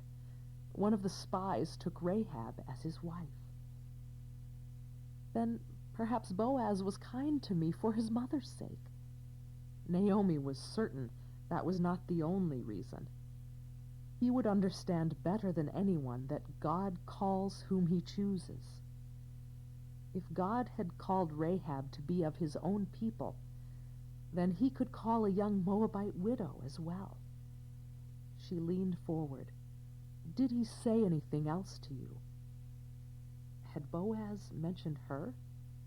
Boaz even told me to come back and stay with his harvesters until the entire harvest is completed. Naomi felt a rush of relief. Surely Boaz wouldn't have encouraged Ruth if he held the ill will of a long-ago rejected suitor. This is wonderful. Do as he said, Ruth. Stay with his workers right through the whole harvest. You will be safe there, unlike in other fields. It seemed all was not lost after all. There was one door left open so that Ruth could walk through into a future and a hope. And if God was willing, the door would stay open for her as well. He's not married? Naomi said in surprise, feeling a pang of guilt at this bit of information given to her by Siegel, a friend from years past. What's wrong with the man that he's not taken a wife by this age? Nothing. Siegel poured grains of wheat onto the grinding stone. He probably never had time to seek a wife. He's poured his life into building up his estate. Boaz isn't like other landowners. He's out there in the fields every day, and when he's not, he's at the city gate helping settle disputes. What good is an estate without sons to inherit? He's not in the grave yet, Naomi. He can still look for a wife if he has a mind to do so. Believe me, there are plenty of fathers who would throw their daughters at Boaz if he broached the subject of marriage. He's become the wealthiest man in Bethlehem, and probably the loneliest. Siegel gave a snort of laughter. The man has no time to be lonely. Still, it's a pity he isn't married. Naomi couldn't help wondering. Had she hurt Boaz so badly he never dared ask another woman to marry him? She felt grieved at the thought. Surely that wasn't the reason he had remained without a wife. Siegel stopped her grinding and placed her hand over Naomi's.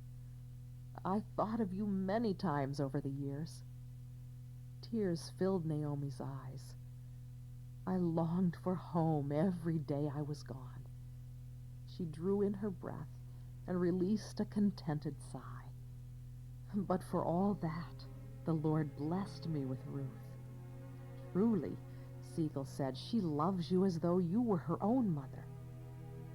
I could not love her more if she were from my own flesh. God has comforted you through her, Naomi. Everyone says she is a young woman of excellence. Naomi was pleased. Ruth was no longer looked upon as the Moabitess.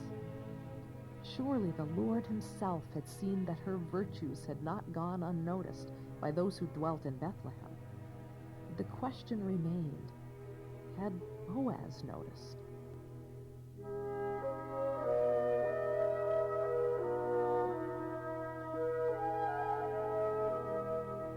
To continue, please go to the next cassette.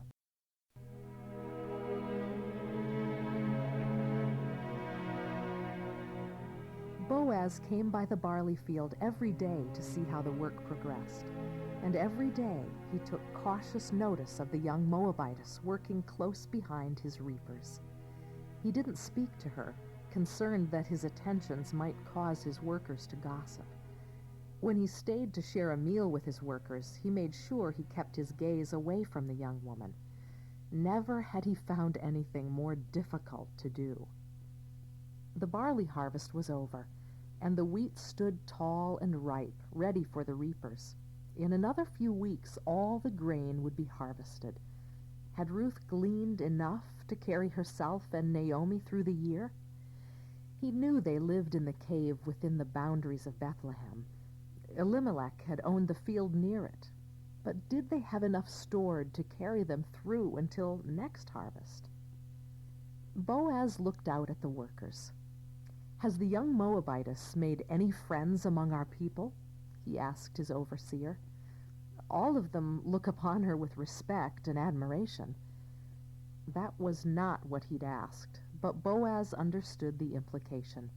Ruth was admired from a distance, much as his mother had been. What about the young men? Has she taken interest in anyone in particular?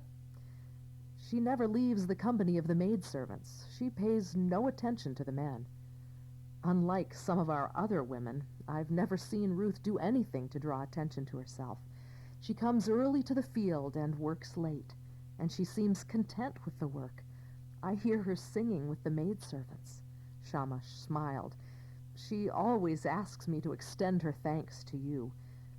Is there a reason you don't speak with her yourself?" "You know how people talk." Boaz mounted his horse. "You like her, don't you, Shamash?" "Everyone admires her, Boaz.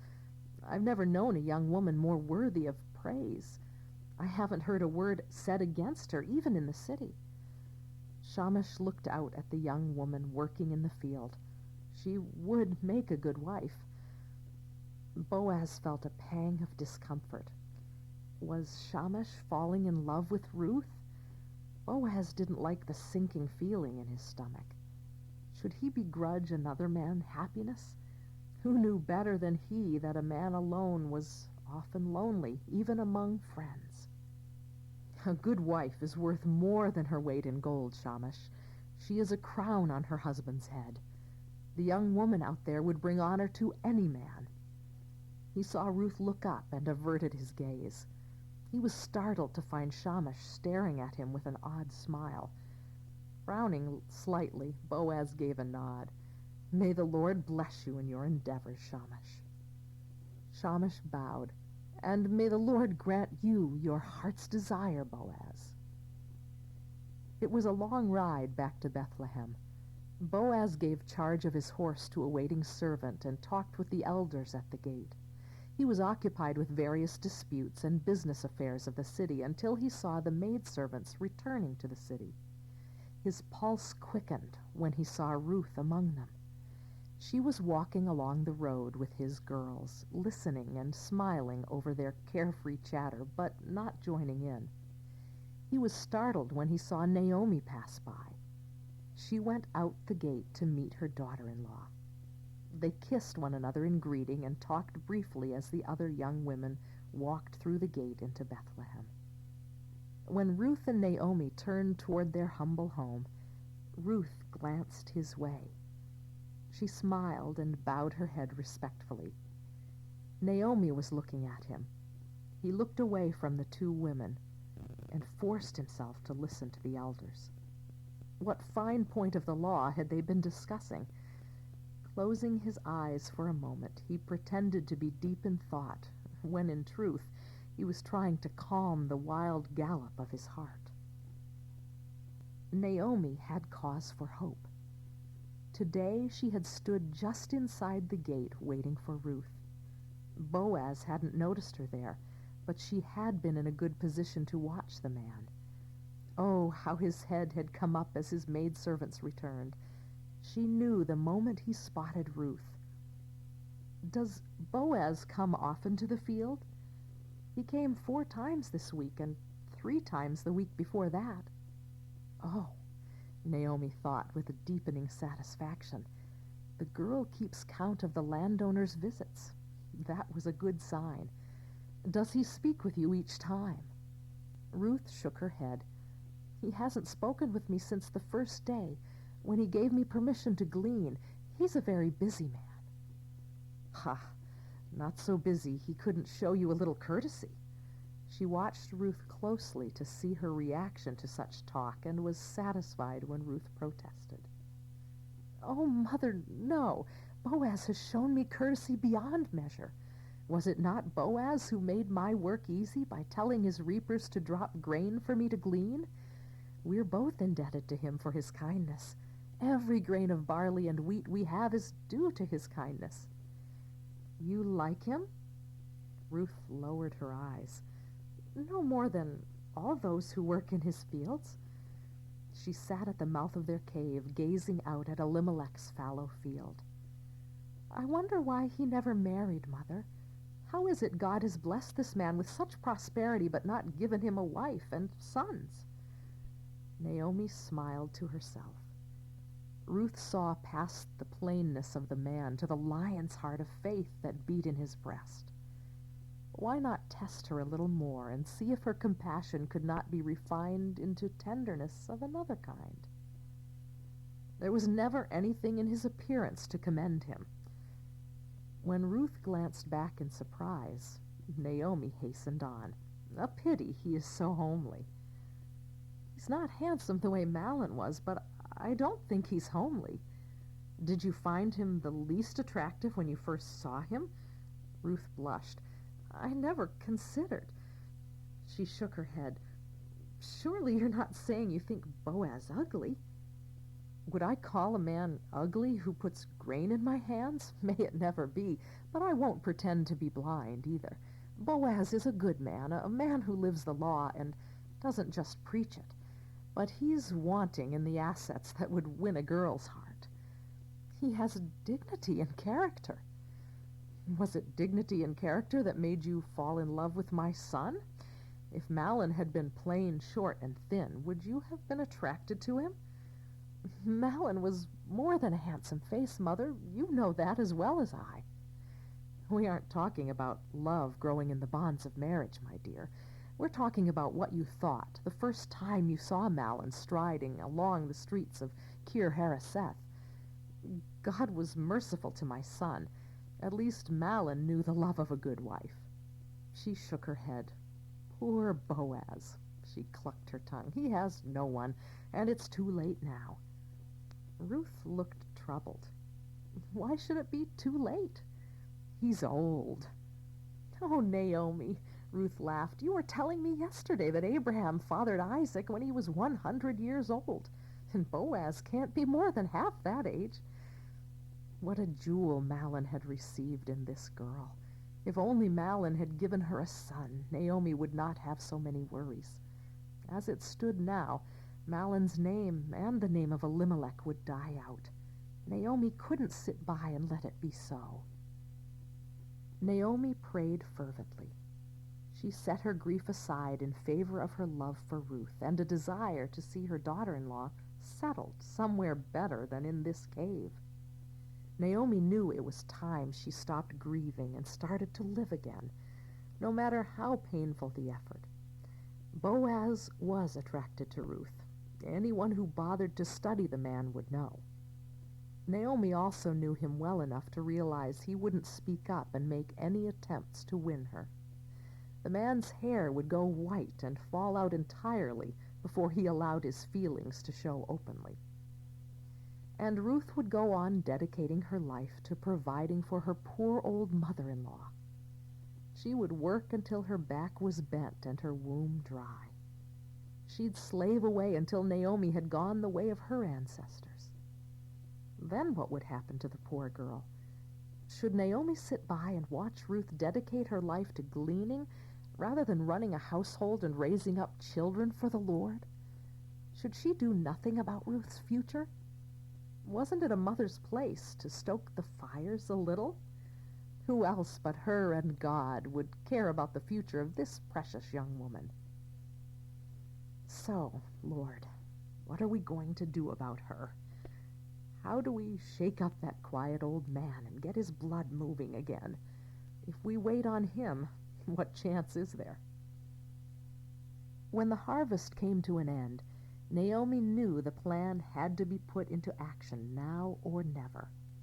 Boaz had been given plenty of time to notice Ruth's virtues, and Ruth had great respect for him. My daughter, it's time that I found a permanent home for you, so that you will be provided for. I intend to find a husband for you and get you happily married again. Ruth laughed. And who would marry someone like me? The man I'm thinking of is Boaz. Boaz! Ruth spilled some of the grain she was pouring into an earthen container and stared at her. You can't be serious. I know he's old. He's not old. Homely, then. Is that why you object? Mother, he's the most respected man in all Bethlehem. He stands among the elders at the gate. He's a rich man with land and servants. All the more reason to consider him. Ruth shook her head, half in amusement, half in consternation. I know you love me, Mother, but your esteem for the widow of your son is beyond bounds. How can you possibly think I would be worthy of Boaz? The idea is ludicrous. You were good enough for my son. You're good enough for Boaz. Ruth went back to pouring grain into the earthen container. Not even if I threw myself at his feet would the man notice me. You don't think he's noticed you? Ha! He noticed you long ago. In kindness, more than in kindness. Have you no eyes in your head? He admires you from too much a distance, but admires you he does. You're mistaken. He thinks no more of me than he does any other gleaner in his fields.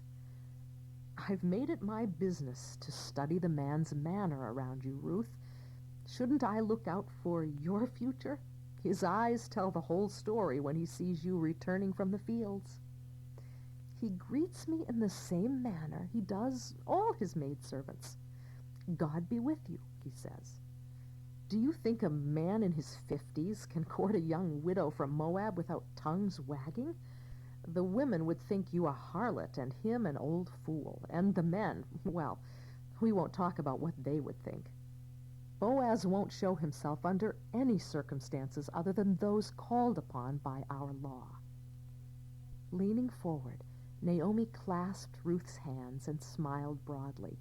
But the law is on our side. Ruth looked confused. I don't understand. Boaz is a close relative of ours, and he's been very kind by letting you gather grain with his workers. He is a compassionate man and would show mercy to anyone in need. But because he is also our close relative, he can be our family redeemer. Family redeemer? God provided a way for widows under his law. As our family redeemer, Boaz would take you as his wife and give you a son to carry on the name of Mahlon and inherit Elimelech's portion of the land God promised. Ruth's face flooded with color. After all he's done for us already, should we ask him to give me a son to carry on another man's name? What of his own inheritance? Would it change anything to leave the man be? Boaz has no sons, Ruth, nor any prospect for begetting them. And you think I should... She stopped, stammered, blushed. He's one of the elders. Surely he already knows he holds the position of our family redeemer. He hasn't offered because it isn't a responsibility he wants. The man is too humble to offer. What would he say to you, my dear? I want to offer my services? Never in a million years would he say such a thing, nor God allow it. I know Boaz better than you do. I remember him from years past, and I've listened to all that my friends have said about him in the years between. He will never approach you about this matter, because I'm not worthy to be the wife of such a man. No, because he's more than 30 years older than you, and because, if I know him at all, he's waiting for a young man, handsome and with a charmed tongue, to offer you marriage instead. God forbid. Boaz had stood back and allowed Elimelech to claim her because she'd been swayed by physical appearance and charm. Was Boaz standing back again and waiting until the other relative realized Ruth's worth? Boaz might even make himself a matchmaker. Boaz wouldn't put himself forward if his life depended on it, which, in Naomi's eyes, it did. The man would not risk embarrassing you with an unwanted proposition. Ruth looked away, her brow furrowed. When she looked back at Naomi, her discomfiture was clear. Should I help you find a husband, Ruth? Could you be happily married to Boaz? Ruth considered for a long moment. I don't know. Saying you don't know is better than saying a flat no, Naomi said, satisfied. Will you trust me if I tell you that Boaz could make you happy? He would do everything in his power to make sure of it. She saw moisture build in Ruth's eyes. Before her daughter-in-law could protest, Naomi began explaining her plan. I happen to know that tonight he will be winnowing barley at the threshing floor. Now do as I tell you. Take a bath and put on perfume and dress in your nicest clothes. Then go to the threshing floor, but don't let Boaz see you until he has finished his meal. Be sure to notice where he lies down. Then go and uncover his feet and lie down there. He will tell you what to do." Ruth's face was white, her eyes wide. "Should I do such a bold thing?" "Trust me, my daughter. Unless you make it known to the man that you want him for a husband, he'll live out his life the way he is. Should such a man go down to Sheol without sons of his own? And what of you? Me? What about me? If Boaz does take me for his wife, what will happen to you? Should I leave you alone in this cave?" Naomi's heart softened. Precious girl. Ruth was a jewel with many facets. Naomi was all the more determined to see her in the proper setting. "Boaz gave you a double portion the first day he met you. Do you think he would leave me out in the cold to fend for myself?" She shook her head and smiled. "If all goes as I've prayed, we will all have a future and a hope, Ruth. If the plan succeeds, it will be because God makes it so, and not because an old widow has done a bit of matchmaking." Ruth let out her breath slowly.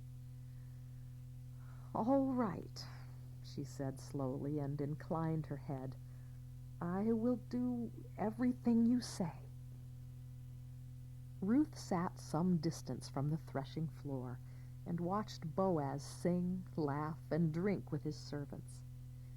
When the stars came out, she moved closer as the celebrating slowed. When Boaz rose, the gathering broke up. His servants spread out and found places to cover themselves with their mantles for sleep. Work would begin again early in the morning. Ruth watched Boaz lie down beside the pile of grain. She remained concealed in an outcropping of rocks for another hour. She wanted to be certain all of Boaz's servants had settled down for the night and were asleep before she came out of her hiding place. She couldn't risk being seen here. Gossip would spread through Bethlehem like a fire, burning up her reputation. That thought tortured her as she moved slowly, cautiously toward the place where Boaz slept. Her heart thumped until she felt sick with tension. When she finally reached him, she hesitated, studying the man in the half-moon light next to the mound of grain. He looked younger, his many responsibilities forgotten in sleep. He lay with one arm flung over his head. Trembling, Ruth knelt at his feet and drew his mantle back carefully so she wouldn't disturb him. He moved restlessly. Her pulse jumped. She curled up quickly at his feet without making a sound and drew his mantle over her so that the cool night air would not awaken him. Then she released her breath slowly, wishing her heart would slow its wild, erratic pace. She swallowed and closed her eyes, disturbed by the emotions this great man stirred within her. Putting her hand beneath her cheek, she listened to the sound of her own heart racing in her ears and the slow, even breathing of the man so close his feet were against her back. Boaz awakened in the middle of the night and lay still, wondering what had startled him. A dream? He couldn't remember it. He listened for a long moment, but nothing moved. In fact, there was an uncanny stillness around him. He heard one of the men snoring loudly from the other side of the mound of grain and relaxed. Inhaling deeply, he closed his eyes, intending to go to sleep again, but instead he came more fully awake as he smelled a sweetness in the air he breathed. He frowned slightly, attentive to it. He breathed in again and thought he had never smelled anything so luscious. Where did it come from? Was an evening breeze bringing the scent of flowers? No, it was too rich and evocative, like perfume. When he stretched out his leg, he brushed against someone. The interloper was small and curved. He drew in his breath sharply. Pulling his foot back abruptly, he sat up and threw off his mantle. Who but a harlot would dare come to the threshing floor? The woman sat up quickly and turned her head toward him. It was too dark to see her face. "Who are you?" he whispered roughly. He didn't want to awaken anyone. "I am your servant, Ruth." His heart began to hammer. "Ruth?" His voice came out choked and confused. Her voice shook. "Spread the corner of your covering over me, for you are my family redeemer." A flood of heat swept through his entire body, beginning with the foot that had brushed against her body. He could hardly breathe for the nearness of her and the request she made. Never, in the solitude of his wishful thinking, had he ever dreamed Ruth would make such a request of him. Did she know his heart had yearned for a wife to love and care for? A wife to walk with him and give him children? "The Lord bless you, my daughter." His voice was husky with emotion. He was glad of the darkness so she wouldn't see the longing and astonishment he felt. Did she understand the kindness she was showing him by coming to him? His head swam. He'd surrendered his hope of ever having a family of his own years ago. God was God, and for whatever reason, he had chosen not to give the blessing of a wife to him. And yet, here, in the middle of the night and cloaked in darkness, a few whispered words from Ruth made Boaz's hope for a wife and children spring to life again. He forced himself to think, to consider her actions and motives. Surely she had done it for Naomi. "You are showing more family loyalty now than ever by not running after a younger man, whether rich or poor. You have been kinder to me than anyone, Boaz. Will you put your mantle over me?" He could hear the tremor in her voice and wanted to reach out to her and reassure her. It was beyond reason that she might love him, but his heart had been fixed upon her firmly from the beginning. He wanted nothing more than to take her as his wife, but was this God's will? "Now don't worry about a thing, my daughter. I will do what is necessary, for everyone in town knows you are an honorable woman." "None more than I," he longed to say. "But there is one problem." "A problem?" she said softly, distress clear in her tone. "While it is true that I am one of your family redeemers, there is another man who is more closely related to you than I am." "Another man?" There was no mistaking the disappointment in her tone. "Yes," he said to her, "there is another relative who must be consulted. Stay here tonight, and in the morning I will talk to him. If he is willing to redeem you, then let him marry you. But if he is not willing, then as surely as the Lord lives, I will marry you. Now lie down here until morning. No one must know that a woman was here at the threshing floor." Ruth lay down at his feet again. Boaz felt her presence so acutely his stomach hurt. He wondered if she slept, for she made no sound at all, nor did she move. He longed to touch her, to talk with her, but withheld his hand and kept his silence. He prayed instead. "Oh, Lord, Lord." He didn't even have words for the feelings stirring so strongly in him. He was shaken by her presence, shot through with hunger for her to be his wife. How many years had it been since he'd felt like this? Not since he'd thought himself in love with Naomi. It's been more than 20 years. The hope of loving Ruth made him afraid for the first time in years. Ruth came abruptly awake when a gentle hand brushed the hair back from her forehead. "Shh." Boaz put his finger over his lips. He was down on one knee beside her, and it was light enough to see his smile. "Everyone's still asleep," he mouthed. Dawn was coming. It was time for her to leave before any of his servants awakened and saw her there. "Bring your cloak and spread it out," he whispered. She followed him to the pile of barley that had been purified of all the tare seeds. "I can't send you home without a present." He shoveled grain into her shawl until there was more than a bushel and a half. Then he tied it and laid it on her back. "For Naomi." His generosity never ceased to amaze her. She could not have carried any more. "Thank you," she whispered and looked up at him. When her eyes met his, she felt the jolt of recognition and connection. He wasn't just looking at her the way a man looked at a woman he found attractive. He looked at her as though she already belonged to him. The way he studied every detail of her face made her heart quicken.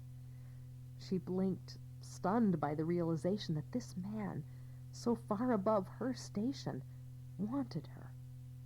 When Boaz reached out, she drew in a trembling breath. Though she stood still, waiting for his touch, he withdrew his hand. His smile became almost fatherly, his tone faintly reproving. "May it be as God wills." As soon as Ruth was out of sight, Boaz awakened Shamash. "I'm going into the city. I don't know when I'll be back." Shamash started to rise. "Is there trouble?" Boaz put a hand on his shoulder. "No trouble, my friend. There's a matter of business I need to take care of this morning. It can't wait." Ruth was home before the sun had risen, and surprised to find Naomi up and watching for her. "Have you been waiting all night for me?" "Could I sleep on such a night? Well, what happened, my daughter?" Uttering a mirthless laugh, Ruth lowered the grain. "It's not settled yet, Mother. Boaz told me there's another relative more closely related than he is." She kept her face averted, for she didn't want Naomi to see how disturbed she'd been by that news. "But he said not to worry. He'll take care of all the details. He said if this other man won't marry me, then he will. Boaz swore by Jehovah that he would." She couldn't hide the sudden rush of tears. "What if he can't work it out and I have to marry this other man? I don't even know who he is." Frowning heavily, Naomi tapped her fingertips against her lips. Wiping the tears from her cheeks, Ruth stared. "You knew, didn't you? You knew about this other man and still sent me to Boaz. I want you to have the best of men." Did Naomi know something about this other man that made him undesirable as a husband? "Who is this man?" "He's a man like any other man, but not the man I would have for you." "Oh, Mother, what does it matter what you and I want? It's out of our hands now." Ruth wept, the tensions of the night taking their toll on her resolve. She wished she had never agreed to go to the threshing floor. Weren't we doing all right by ourselves? Wasn't God providing for us each day? Naomi embraced her. "Oh, my sweet girl, you needn't worry. Boaz wants you." "How can you know that?" Perhaps she had been mistaken by what she thought she saw in his eyes. "Look at all this. Do you think the man would have sent so much grain home with you if he were indifferent to the outcome? Just be patient, my daughter, until we hear what happens. The man won't rest until he has followed through on this. He will settle it today." Boaz strode quickly through the city streets until he came to his house. When he came out of his inner chamber, his servants were huddled together, whispering. They glanced up in concern. "Ishmael, I have an errand for you." Boaz smiled at the others. "Everything is fine. Go back to your work." They did as he bid them, but he could sense their curiosity. His mouth curved in a rueful smile. He gave Ishmael the names of 10 of the chief men in the city, men who were good friends and honest in their dealings with everyone. "Ask them to meet me at the gate of the city. As soon as you've spoken to them, go to Naomi and Ruth the Moabitess. They live in a—" "I know where to find them, my lord." "Good. Bring them to the gate right away." Boaz went down to the marketplace to find Ruth's and Naomi's relative. He walked among the booths until he spotted Rishon, son of Oved, brother of Elimelech. talking with several young men while his wife scooped barley from an earthen container and poured it into an old woman's woven basket. Raishan's children were in the booth with his wife. He counted 3, including the baby cradled in Raishan's widowed mother's arms. "Raishan," Boaz called, going no closer. When the younger man turned, he beckoned. "Come over here, friend. I want to talk to you." He kept his voice casual, as though what he wanted to discuss was of no great importance to him. "Come," Boaz said, holding his hand out in welcome. "Sit with me where it's cooler." He caught the glint of speculation in Raishan's eyes when he sat down in the shade of the city gate. Raishan sat down with him. Boaz called the names of the 10 men who had gathered in the gate. "Will you agree to be witnesses to whatever is decided here today?" Each agreed and took a place close by to hear out the case and act as a witness to what was decided between the 2 men. Raishan looked around at them, frowning, and then faced Boaz again. "What's this all about, Boaz?" Boaz glanced around cautiously and saw Naomi standing in the shadows. His heart thumped heavily as he saw Ruth standing behind her. When he looked at Naomi again, she raised clasped hands before her heart, smiled faintly, and nodded. "You know Naomi," Boaz said, extending his hand toward her. Raishan glanced at her indifferently and gave a curt nod of acknowledgement before returning his full attention to Boaz. "Naomi, who came back from Moab," Boaz said. "So I'd heard. She is selling the land that belonged to our relative Elimelech." Raishan's eyes started to glow, for it was prime land close to the city. "I felt that I should speak to you about it so that you can redeem it if you wish. If you want the land, then buy it here in the presence of these witnesses." "All right," Raishan said with a full sigh of greedy anticipation. "I'll redeem it." Ruth had never seen a more handsome man than Raishan.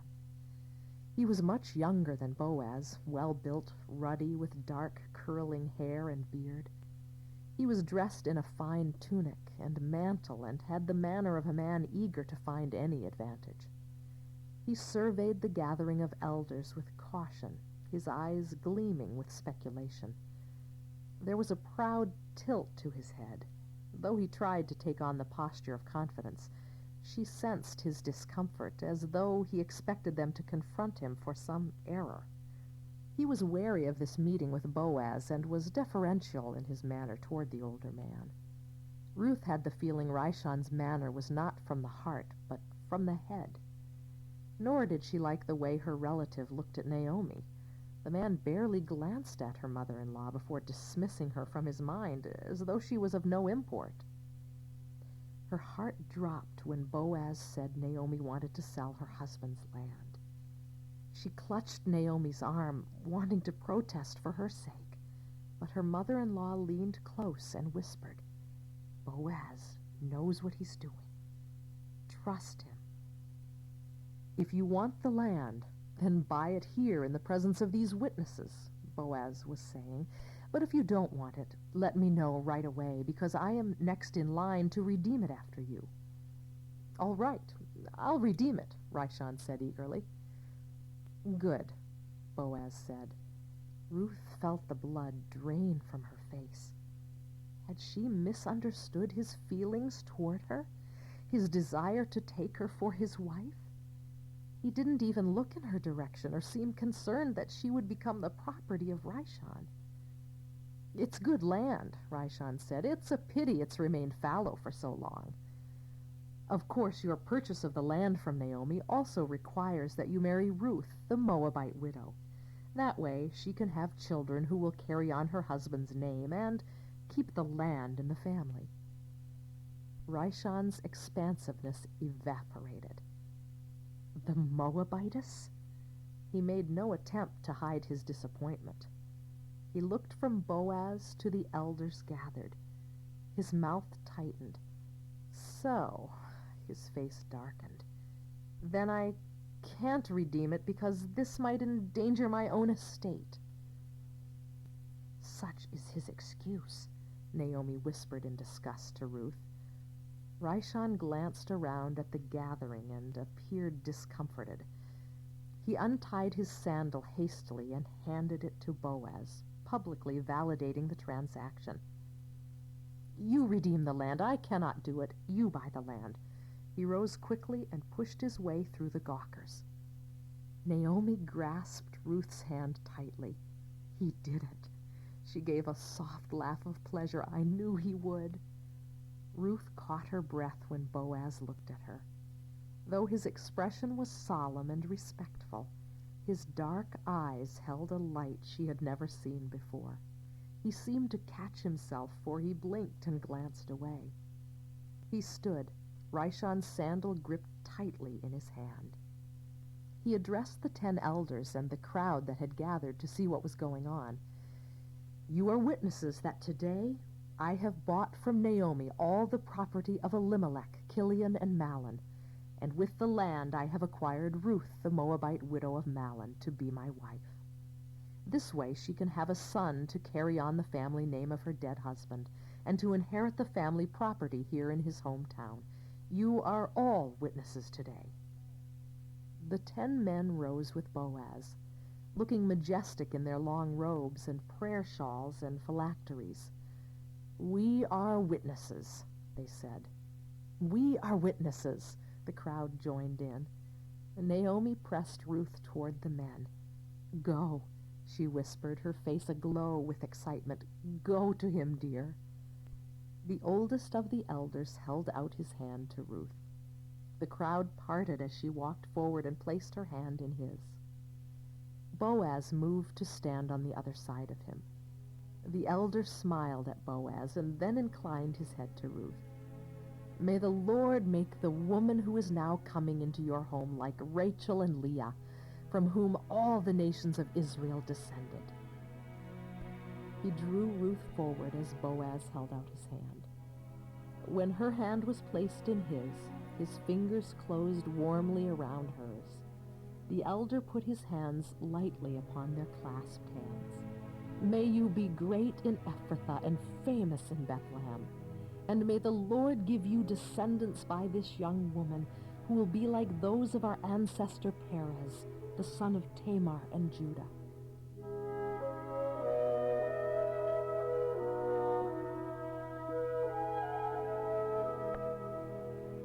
To continue with Side 2, please turn over this cassette.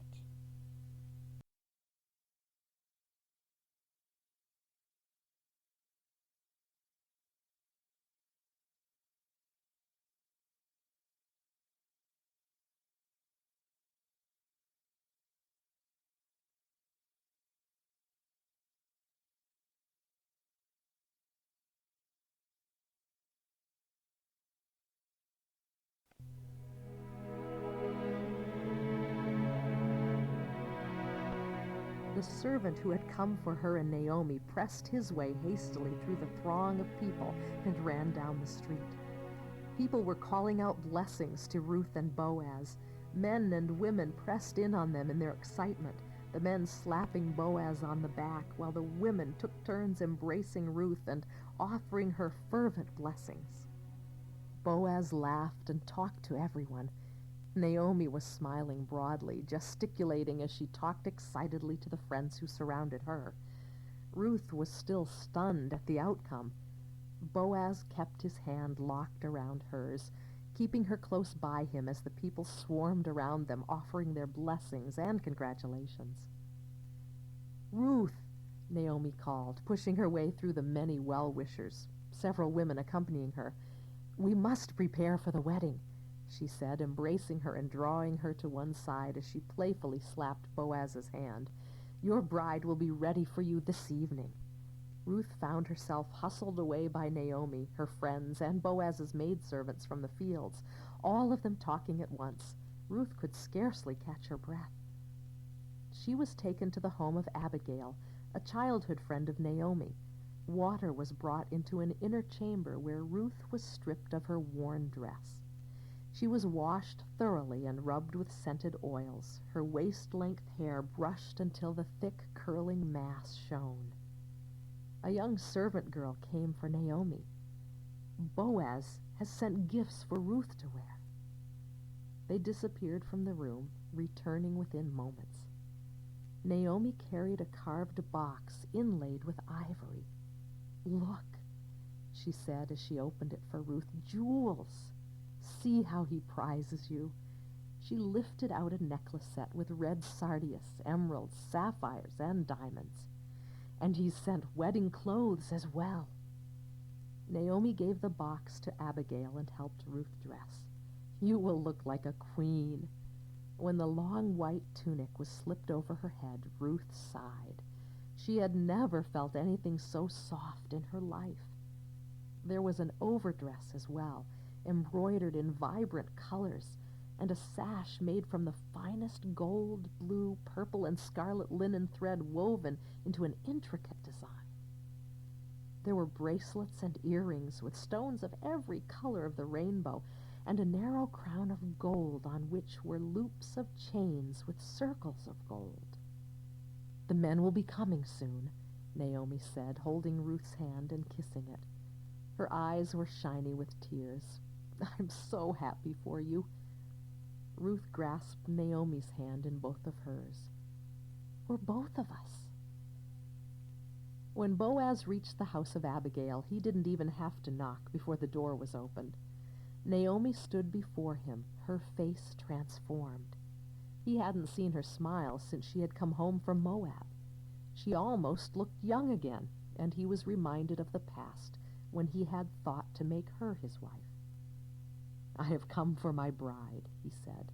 His heart stopped when he looked past Naomi and saw the women in festive dress bringing Ruth to him in her wedding veil. He couldn't speak another word. When he reached out to her, Ruth took his hand. He felt her fingers tremble against his as he guided her to his side. He wished he could raise the veil and see her eyes.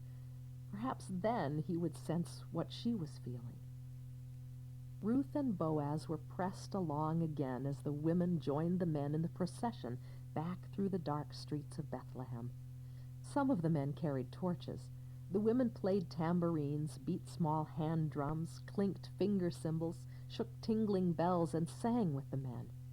Many carried oil lamps to light the way. When Boaz entered his house, he raised his mantle and held it over Ruth as he drew her up onto the dais beneath the canopy. He was surprised and pleased that she knew exactly what to do. He walked her in a full circle several times for all the witnesses to see that she had his covering of marriage. When he stopped, Ruth didn't hesitate. She drew off her veil and draped it over his shoulder according to custom. The people declared, "The government shall rest upon his shoulder." Naomi was smiling proudly. Ruth settled herself beside Boaz on a cushion beneath the canopy. "I've never seen you look more beautiful, Ruth." She glanced up at him and he smiled. Fascinated, he watched the color mount into her cheeks. "Nor I you," she said, and lowered her head again. He gave a soft laugh. "I was sorely in need of new plumage." She took his hand in both of hers. The warmth of her touch went up his arm and spread through his body. "May God bless you for your kindness toward me." His throat tightened. "He already has." When they were escorted to the bride chamber and left alone, Boaz felt like a callow youth standing in the middle of the room. He didn't know what to say to Ruth. He wanted to put her at ease, but how could he when he'd never been more nervous in his entire life? He was ill-equipped to know how to please her and wished he had talked with one of his married friends. There hadn't been time. He started to pace and stopped himself. He combed his fingers through his beard. Catching himself at this nervous activity, he put his hand at his side. Thankfully, Ruth had turned away and had not seen his fumbling ineptness. When she drew off the embroidered overdress, he felt shock at the power of his desire. "We can wait, Ruth." It's expected of us." Was it resignation or willing acceptance he heard in her voice? "We can wait," he said again. She glanced over her shoulder. Frowning slightly, she turned fully to look at him. She said nothing for a long moment, her dough-brown eyes searching his face. He wanted to hide himself from that perusal, but didn't. She blinked in surprise. She came to him then, each step across the room tightening the pain in his chest. He was more vulnerable than he had been when he had sought Naomi's hand, for he hadn't loved her as deeply as he loved this young woman. She took his hand. He couldn't find his voice. When she kissed his palm and put it against her cheek, he couldn't move. "It's not necessary to wait, my husband," she said softly. "I came to you without compulsion." "Naomi sent you." She looked up at him solemnly. She searched his eyes, her own filled with strange confusion.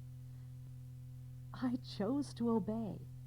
I hoped, but never dared believe you would find me acceptable." He let his breath out sharply.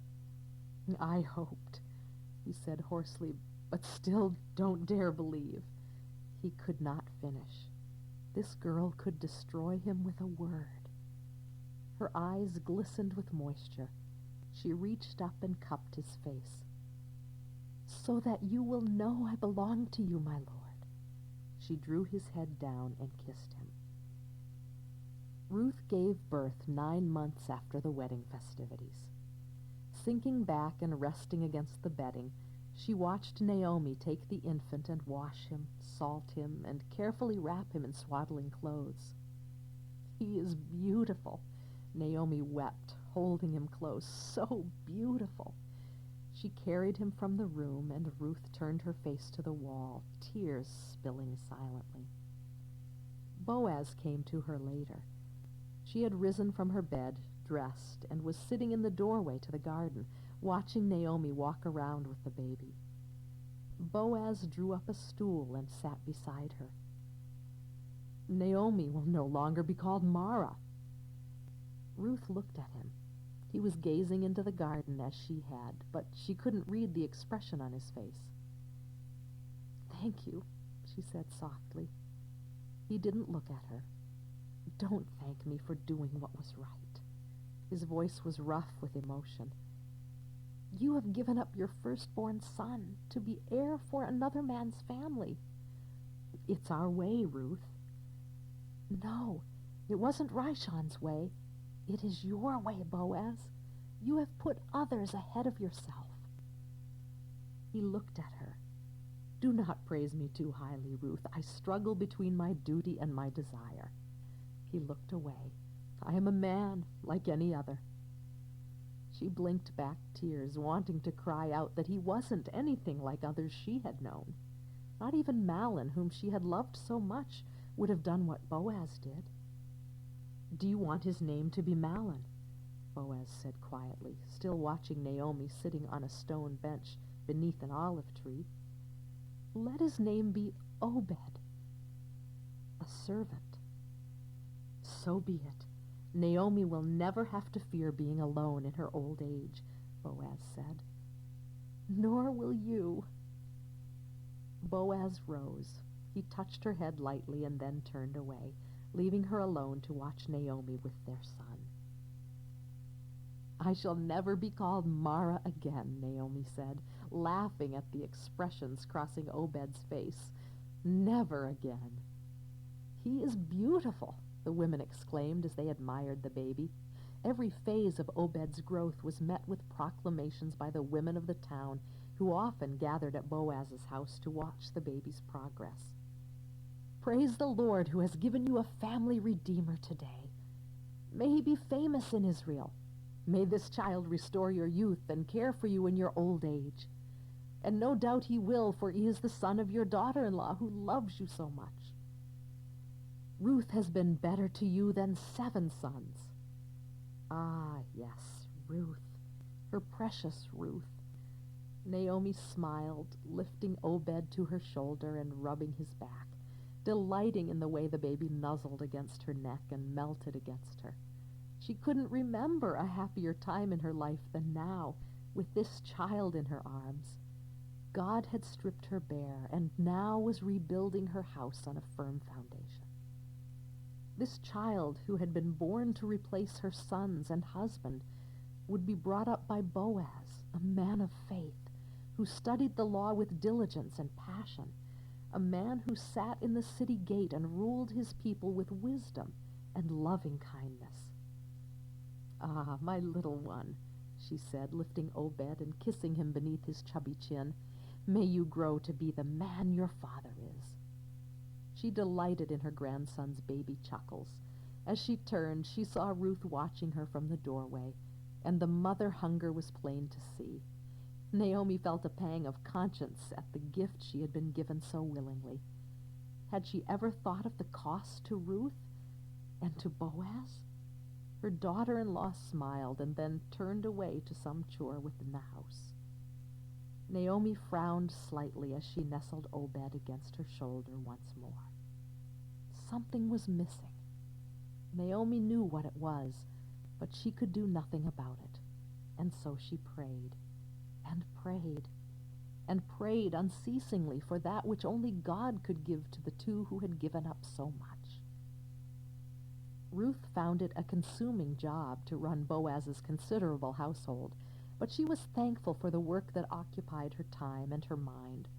Boaz encouraged her to make all the decisions involved in running the home, and she sought Naomi's advice frequently, gradually adapting to her new role as the wife of one of Bethlehem's leading men.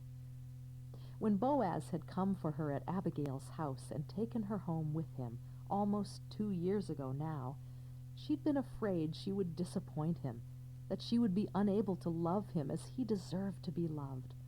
But all that had changed when he treated her with such tender respect on their wedding night. Who would not love such a man? Over the months, her feelings had blossomed and deepened even more until a miracle had happened. Having never expected to love again, she now found herself so deeply in love with Boaz that she had to remind herself he had married her only to raise up a son for her first husband. She and Naomi spent many hours together combing flax and weaving cloth so they would have material to sew clothing for the poor, while Obed played on the floor close by. They laughed at his antics, for he was a delightful, happy baby. He kept them both occupied when he began first to crawl and then to toddle about the house, his hands ready to touch anything and everything within his reach. Sometimes Boaz would come home and watch him play, but he only held him when Naomi placed the child in his arms. It was as though Boaz waited for permission to hold his own son. Even with all she had to do, Ruth felt a vague disquiet, an aching loneliness. She had been married to Boaz for almost 2 years and knew as little of his inner thoughts now as she did on the day she met him in the field of barley. He was her husband, and yet he withheld himself from her. "I don't think he's happy," she said to Naomi one day when her mother-in-law chanced to mention how much time Boaz was spending with the other elders at the city gate. "What gives you such a thought? He rises before I do, prays alone in the garden, and leaves for the rest of the day. He spends more time with the other men than he does in his own house, Mother. Sometimes I wonder." "Wonder what?" "If he's avoiding me." Naomi rose and hurried over to pick up Obed before he could pull over a pile of dried flax. She laughed and scolded him before turning back to Ruth. "Have you talked with Boaz about this?" "How dare I speak to Boaz about anything, Mother? After all he's done for both of us, should I expect more of him?" She concentrated on her weaving, afraid to confide too much to Naomi. The last thing she wanted to do was risk hurting her mother-in-law by admitting how much she loved her husband. Would Naomi feel she was being disloyal to her dear Malin? Naomi smiled slightly, balancing Obed on her hip. Things have changed, haven't they? Changed? You agreed to go to Boaz so he might give you a son to claim Mahlon's inheritance. You went to Boaz so I would have a roof over my head. You went because I sent you. I agreed to go to him. Ruth's mouth trembled. She didn't want her mother-in-law to think she had been completely selfless in her actions. If she hadn't admired Boaz, she would not have agreed so readily to offer herself to the man. She pressed her lips together. You know how much I loved Mahlon, Mother. You know, don't you? Naomi looked bemused for a moment, and then her eyes cleared suddenly and widened. Oh, my dear, she set Obed down. She came and sat close beside her. You were a wonderful wife to my son. I know that better than anyone. Ruth's hands shook as she clasped them in her lap. I don't want to hurt you. Naomi put her hands over Ruth's. If you're trying to tell me you love Boaz, I can assure you I won't see it as any disloyalty to my son. In truth, I will rejoice over an answered prayer. You will? She searched Naomi's face and saw no pain at all, not even a hint of it. Naomi cupped her cheek. Oh, Ruth, I love you as I would a daughter of my own flesh. I want you to be happy, and Boaz is a good man, a very good man. Ruth smiled tremulously. A wonderful man. She felt relieved of her guilt, but it didn't change the dilemma in which she found herself. But I think he married me for no other reason than to fulfill his duty as our relative. I'm sure you are mistaken. Boaz loves you. Didn't I tell you so before I sent you to him? He scarcely looks at me. He hasn't touched me since. She shook her head, disheartened. She swallowed hard and continued bluntly, Boaz has succeeded in performing his duty as our relative, Mother. Ah, Naomi said, her eyes revealing her understanding. Ruth glanced away. What of Boaz's inheritance? If he died without additional sons, all of his property, as well as Mahlon's, would go to Obed.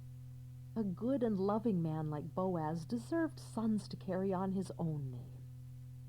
He withheld himself from her in so many ways, and she longed to know everything about him. So why this unending sorrow? How dare she ask for more? And yet, how she longed to make her husband happy. Oh, Boaz, my Boaz. She spent her days waiting for him to return home. She melted when he smiled at her, even if it was a fatherly smile. Just the sound of his voice made her heart sing. When he touched her, she trembled. But Boaz was at home less and less. She could think of only one reason why he would absent himself so much of the time. He could not return her feelings and felt uncomfortable in her company, for surely he had sensed how deeply she loved him. She wanted to be a part of Boaz's life, wanted him to trust her enough to share his struggles and triumphs, wanted to be part of him. But it seemed that Boaz didn't share her desire. What is it, my daughter? Naomi said, holding Ruth's hand between her own. What is causing you such grief? I love him. I love him so much it hurts. She loved him more than she had ever loved anyone, even Mahlon. And you haven't told him? I don't want to embarrass him. Embarrass him? Is it better if he thinks he's failed as a husband? Ruth drew back. He hasn't failed. Anyone can see you're unhappy. Because he stays away, Mother. She rose from her loom and moved away, restless. Because he's never home. My dearest Ruth, a man who marries late in life has little knowledge of how a woman thinks, let alone a young woman in love. He probably stays away because he believes it will make you happy. Ruth blinked and looked back at Naomi. She'd never considered that. Boaz is only a man, my dear, and men are not always as strong as they portray themselves. I imagine Boaz thinks of himself as a much older man than his lovely young wife, too old for her to love. You could crush his heart with a word. I want to make him happy. Naomi smiled. Then accept this old woman's blessing and do so. Naomi made her way straight to the city gate, where she knew she would find Boaz. He was there, as usual, and in his usual place. He saw her coming and looked troubled, even more so when she beckoned him. With a word to the other chief men, he rose and came to her. "Is something wrong?" "All is well," she said. "Then why do you look the way you do?" "What way do I look?" "Like a woman ready to do battle." He was blind only when it came to his young wife. "Can we walk together and talk somewhere that people won't be listening to our every word and watching our every move?" Frowning, Boaz fell into step beside her, matching his pace to hers as she walked out of Bethlehem. She said nothing for a long time. Let him stew and wonder. Let him ask, "Did Ruth send you?" "No, she didn't send me. I came of my own accord. Someone has to light a fire under you." "A fire?" She stopped and looked up at him. "There are times when a man can safely put his heart above his head, Boaz." He stepped away uneasily. "What are you talking about, Naomi?" "What do you think I'm talking about? You love her, don't you?" The color that poured into his face was all the answer she needed. She crossed her arms over her chest and glared at him. "When do you intend to tell her you married her for reasons other than honor and legal obligations?" "She knows," he said dully. Naomi threw her arms in the air. "And how would the girl know?" She paced back and forth in front of him. "You managed to stay home with her for the 7 days of the wedding celebration, but then you dove back into your life as usual. You spend every waking hour overseeing things your overseer gets paid to oversee. And if you're not about your own business, you're tending everyone else's business at the gate. You treat Ruth like a guest in your house. She is your wife." She stopped reproaching him, satisfied with his stunned look. She pulled her shawl tightly around her and glared up at him. "I knew about Rishon, Boaz. Did you think I could spend a whole month in Bethlehem and not know about every living relative and friend I'd left behind? I didn't want Rishon to have Ruth. Would he hold her in the esteem you do? Would he love her? I watched you sitting at the city gate, and I saw the way you looked at my daughter-in-law when she was coming in from your fields, and I praised God for you and the feelings you had for her. That's why I sent Ruth to you. I sent her to you because you loved her." "Yes, I love her," he said roughly. "And now you have a son to carry on Elimelech's name. What more do you want from me, Naomi?" He turned away and raked a hand back through his hair. She let out her breath. Compassion filled her, along with an aching regret. "I want you to be happy, Boaz. I want you to accept the gift I gave you." "I have accepted Ruth." "No, you haven't." He turned and looked at her, his eyes dark with pain. "Her son will have everything I own. Is that not acceptance? Does that not show how highly I esteem her and you? Ruth is in love with you, Boaz." He stared at her. "What?" She'd never seen a man look more astounded. "What did you say?" "I said Ruth is in love with you." She spoke slowly, as she would to a child slow to understand. "She can't be." "Why?" Though it would hurt, she needed to speak plainly. "Because I was blind to your beauty? And you are beautiful, Boaz, beautiful in all the ways that count, all the ways that last." Ruth sees you more clearly than I ever did, my dear, dear friend.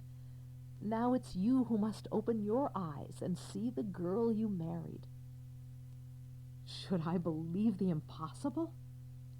Is anything impossible with God? I have prayed for this to happen. I know a dozen others who have prayed as well. Half of Bethlehem prays for you and Ruth. Does God not hear our prayers? Do you know how many people in Bethlehem watch and wait for the Lord to bring the greatest blessing of all upon you both? Love. And now he has. I can't believe it. You can say this with the same mouth that praises God who performs miracles? I know of what I speak. I left her weeping not long ago. Weeping? Because you're never home where you belong. He stood a moment, silent, and then he laughed, amazed. It was good to hear him laugh, even better to see the light in his eyes, a light she had never seen shine so brightly. His smile softened, his eyes searching hers. It is strange, isn't it, Naomi? I loved you once. And I was a thoughtless, shallow young girl. She came close and put her hand upon his arm. Now I'm your mother-in-law, she said with a sly grin. She gave his arm a playful slap. So show some respect for an old woman. Go home, my son. Go home to my daughter, Ruth, who loves the ground you walk on. Boaz leaned down and kissed her cheek. May God bless you, Naomi, he said hoarsely. Naomi watched him stride away. Boaz's throat was tight, his heart pounding as he entered the house. Ruth, I'm here. She sounded surprised. When he entered the main chamber, he saw her rise and step out from behind her loom, tense and wide-eyed. Boaz? She blushed. You're home early. Do you mind? Oh, no, of course not. He walked toward her, searching her face. Her cheeks were deeper pink than usual.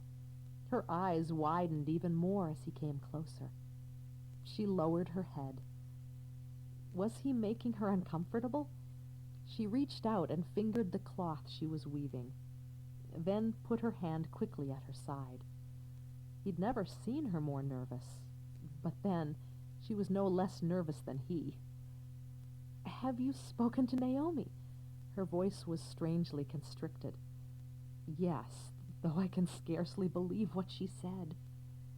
She looked up at him. What did she say? He was afraid of saying too much, so he said cautiously, She said, you wanted to speak with me. This time, there was no doubting the color in her cheeks. I apologize. I've embarrassed you. I think she misunderstood, or I did, or... She interrupted. No, I hoped she would talk with you. He stared at her. You've only to say what you wish, Ruth. Obed can have my portion. You have land enough for many sons, Boaz. His heart began to pound. Her smile was shy after saying something so bold, but she wasn't finished. She stepped closer, looking him full in the face. I would give you as many sons and daughters as you and God will allow. Oh, my love. Her eyes flickered in surprise and then filled with so much hope that he no longer doubted her feelings. He gave a soft laugh. When I heard people talking about you, when you and Naomi first arrived, I knew you were something very special. And then when you came to my field, it gave me pause that a man of my age could be so stirred. She wrapped her arms around his waist and pressed herself against him, crying. Perplexed, he held her closer. She was trembling and weeping. What had he said to bring on such grief? Breathing in the incense of her hair, he thought of the night she had come to him on the threshing floor. She had worn perfume then, but he preferred her as she was now. She smelled like springtime, and she made him feel young again. What can I say or do to make you happy? I am happy. But you're weeping. Yes, I am, aren't I? She looked up and laughed, tears streaming down her cheeks. "I've never been more happy. I want to laugh and sing and dance, all because you love me." He laughed with her, relishing the outpouring of her feelings. "I would have spoken sooner if you had given me some small hint of your own feelings." "How could I, when I was convinced you would be embarrassed?" "So, are you going to tell me now that you fell in love with me at first sight?" "No, but I admired you from the first day when you were so kind to me." "Like a father," he said dryly. "Only because you persisted in calling me daughter." He cupped her cheek tenderly. "I had to remind myself daily that I was too old for you, and that it was far from appropriate for me to feel the way I did. So I had to come to you and propose on the threshing floor. And you wouldn't have done so if Naomi hadn't pressed you into it. I'm glad she did. May the Lord bless her forever for it." Ruth shook her head and let out her breath softly, her smile softening. "I never thought I could love another as I did Malin, and what I feel for you now is so much more. Oh, Boaz, God is merciful. He is kind and generous." Tears streamed down her cheeks as she gazed up at him with adoring eyes. Boaz cupped her face and drank in the sight of her love. "The Lord is all that and more, my love. Oh, Lord God, you amaze me. Never would I have dared dream of having such a treasure as this." Leaning down, Boaz kissed Ruth with all the love he had stored for a lifetime. And the women were saying, "I thought she was pretty before, but even more so now. Have you ever seen a more beautiful woman than Ruth? Oh, it's love that's done it. It's the clothes. It's got to be the clothes. Anyone can be beautiful when you're married to the richest man in town. If you put sackcloth on that girl, she'd still shine. She's a lamp on a stand. Have you seen the way she looks at Boaz? Have you seen the way he looks at her?" The women giggled. "I should be so lucky. Naomi must be proud of her matchmaking." A word here, a nudge there. Boaz didn't need much prodding. "Are any among us more deserving? Has anyone been more generous to the poor than Boaz? Has anyone shown more devotion to her mother-in-law than Ruth? Ah, but it is God who has poured his blessings upon them. Blessed be the name of the Lord." And the men were saying, "I rejoice at our brother's happiness, as do we all, brother." Boaz waited a long time for the Lord to answer his prayer. A good wife is more precious than rubies. Beauty doesn't last. True, but Ruth is a young woman who fears God and respects her husband, and loves him. Anyone with eyes can see. She is to be highly praised. May our brother's household increase. May their sons be like Boaz, and their daughters like Ruth. From your mouth to God's ears. And the assembly at the gate all said, Amen. Epilogue. This is the family tree of Boaz, beginning with his ancestor Perez. Perez, whose mother was Tamar, Hezron, Ram, Aminadab, Nahshon, Salmon, Boaz, Obed, Jesse, and David, who became king of Israel. And from the line of King David came the Christ, the anointed one of God, Jesus, our Savior and Lord. We hope you have enjoyed Unshaken by Francine Rivers. This audiobook has been produced by Oasis Audio. Look for the other 4 audios in the Lineage of Grace series and other moving fiction from Oasis Audio, wherever tapes and CDs are sold.